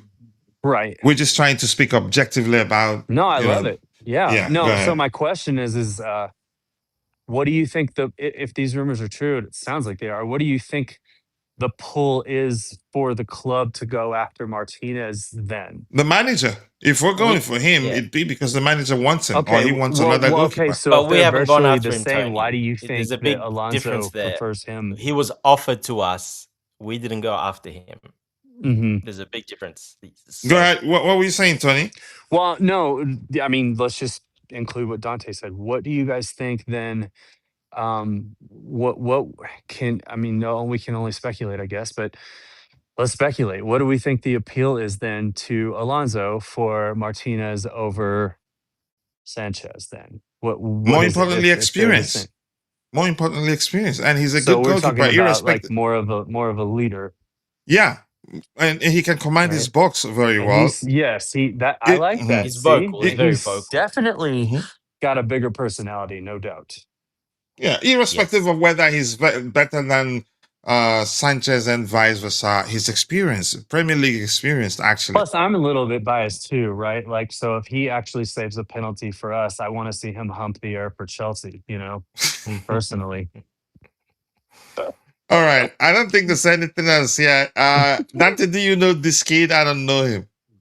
I do a little bit. Yep. I've seen him play a couple of times in the Champions League last season. So, look, yeah, he's one of those, and I can see why we're going for him because he's a CB, but he's a wide CB.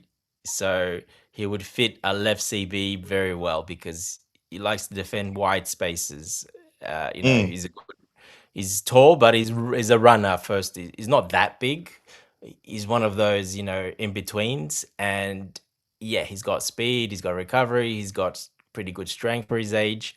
He is one of those future. I saw what's that? I can't remember that article that comes out every year. I can't remember the name of it. It's the biggest one anyway. It comes out every year of the best up and coming players. He's number 12 in that list of the best up and coming players in the near future. He's number 12 on the list, which is very high. It's out of 100 players. So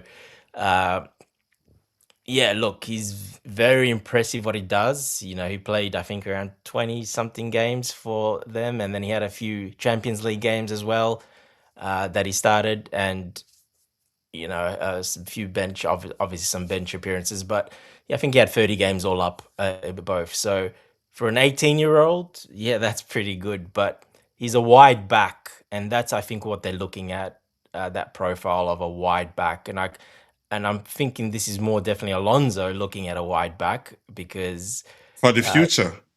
for the future, it's very important to defend in those wide areas. And we did see Colwell. That's probably his weakness, if you want to say, is defending wide areas. And we saw that already in the first game quite a bit. But this is not just it's a problem he's had before as well when he played it more out wide. He doesn't defend the wide areas very well. He's more comfortable centrally. So I think it's just one of those for the future. He might stay on loan there, and then one of those like Quenda deal maybe next year come, or he might come in now and you know he's 18. He's I not. read something. Yeah, you see the second paragraph there, Yeah, which reads that the agreement would include joining the Premier League club in this or summer develop. in order to Ah, develop yeah. and then join Chelsea in June 2027. Yeah, so they would have to have maybe a club already lined up as a loan Yeah, spot. definitely. Yeah, and you know his age is young; it doesn't really take up the spots. So, Mhm. uh, yeah, look, could be. Now it's a bit late in the window to do a deal like that because one, you have to do the deal with them. Two, you have to do a loan deal. So it's going to be very tight to do it now. We're probably one So, of the ones which that. tells me they probably already have a club lined up, as you said already. Yeah, yeah, but still, it hasn't been done, and it's 4 days away, so it's not much room for it to happen. That's what I mean. We haven't heard nothing about it. This one came out of the blue, basically. So, Hmm. um, and which how we've been trying to do business, obviously, and we do have a good relationship with them. We've obviously bought Palestra from there, so we know them quite well. And one of the owners for Atalanta as well has good friends with Bowley, etc. In the United States. They're very good friends. So you know there is a bit of you know communication there and a bit of contact there already. So look, I it's a lot of money for him because he's 18, he's young, but he's very very highly one of those highly rated youngsters that you know people think will be one of the best in the future, one of the best central backs, wide back that can defend wide areas, basically in a back three system, suited for a back three system. All right.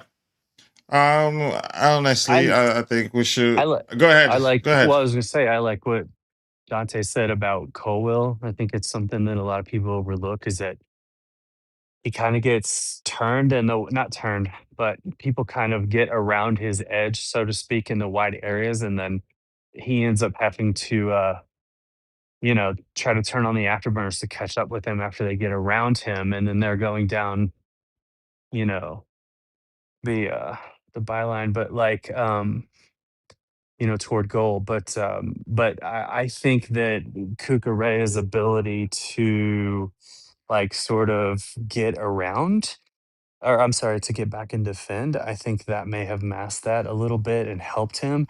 And so I'm hoping that when Shavaria gets up to speed, um, and Alonso's asymmetrical three back, like I'm pretty sure that Chivaria's role is going to be more like staying back a little bit more withdrawn than like Palestra would be on the right, and he's going to invert inside. So I'm hoping he can kind of mimic what Kukurea did and provide some extra support back there, since that's kind of the one place Colwell struggles because we just need him in there for his his ball control and his passing ability. But no, I just wanted to weigh in on that. I thought that was a Yeah. good point.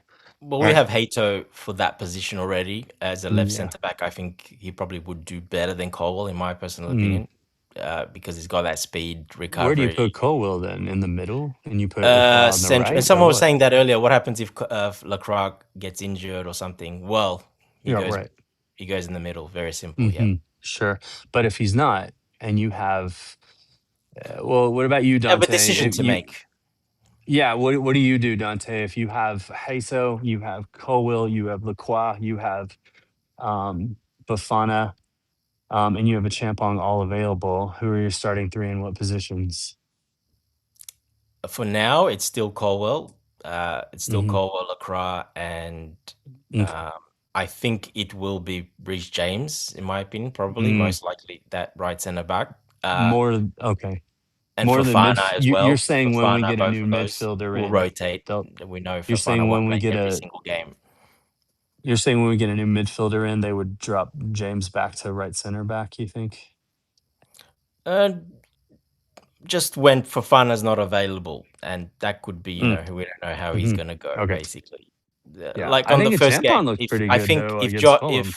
Caicedo played in the midfield, I think probably James would have played at right centre back over Josh, in my personal opinion. He probably would Mm, have played that position. mhm. So it just depends. But yeah, Yeah. look, Colwell, if he continues the way he did that first game and continues to play that way, whereas making errors and not looking comfortable, well then, I mean, that's why Alonso's getting paid and is there. He may have to make the decision to, uh, drop him or rest him or do whatever and put Hato, which he did extremely well there. When he was put in there last season. All right. I'm tired, man. I think we should call Go, it a coach, day, go. honestly. Yeah, I can Uh, hear in coach's voice, man. I'm just like, I just came out of the gates. I'm ready to go. I need to let go no, you because like still look like coach you is can go for another 5 hours, but no, coach is I'm burnt, gonna man. run. He's spent. Let's let him go. It's Oh good to my talk to you word. guys for a little bit. No, but you did good. Thank you for joining. Dante, I can't thank you enough. And with that, we've come to the natural end of this particular edition of the Chelsea News Roundup show. We usually don't do evening shows these days, except for the Blue Morning show, but we had technical issues. Just had to do this morning because we felt like we solved the problem. So thank you to all of you in the chat. Thank you to Leaving Free. Thank you to Rugged Frank. Thank you to Richard Hughes, who was here. Thank you to Vic. Vic was also here. And thank you to Tyrese CFC. Thank you for joining, Mr. Tyrese. Appreciate you. And Tony was also my boy, Tony So, in the chat. And Tony on the panel too. He's, duality right there on the panel and in the chat. And of course, the captain of the community, Constantine Dunn too. I appreciate you all. And if I miss your name, apologies. See you guys next time. God bless us all. And cheers. Cheers, boys. Cheers, guys. Take care.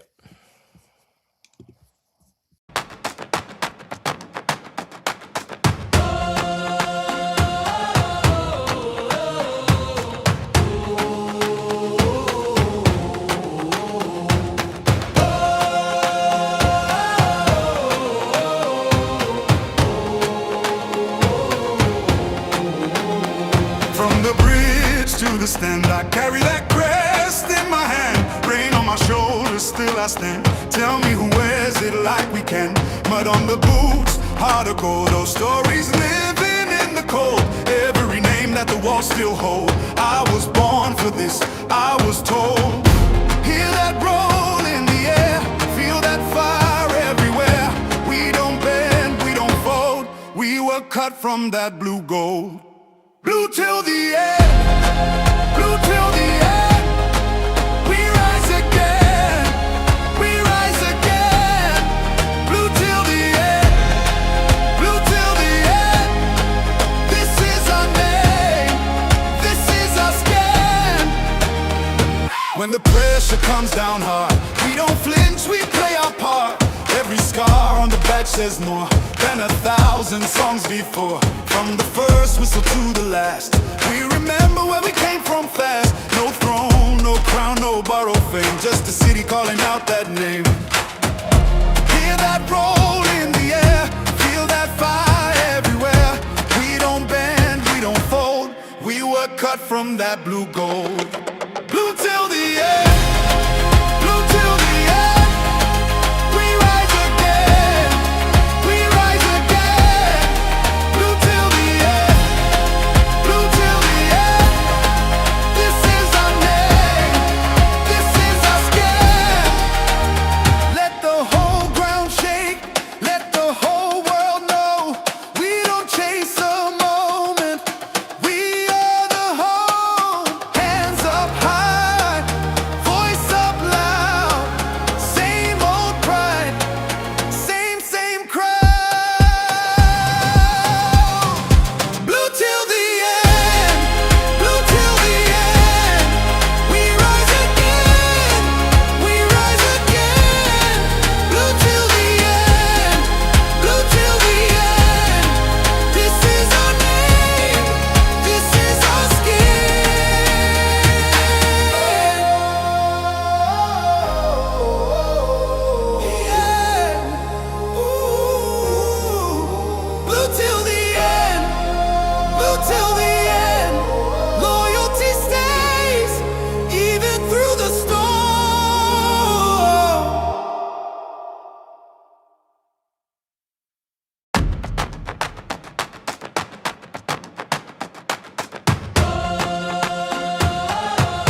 stand. I carry that crest in my hand, rain on my shoulders, still I stand. Tell me who wears it like we can. Mud on the boots, heart of gold. Those stories living in the cold. Every name that the walls still hold. I was born for this, I was told. Hear that roll in the air, feel that fire everywhere. We don't bend, we don't fold. We were cut from that blue gold. Blue till the end, blue till the end. We rise again, we rise again. Blue till the end, blue till the end. This is our name, this is our skin. When the pressure comes down hard, we don't flinch, we play our part. Every scar on the badge says more than 1,000 songs before. From the first whistle to the last, we remember where we came from fast. No throne, no crown, no borrowed fame, just a city calling out that name. Hear that roll in the air, feel that fire everywhere. We don't bend, we don't fold. We were cut from that blue gold.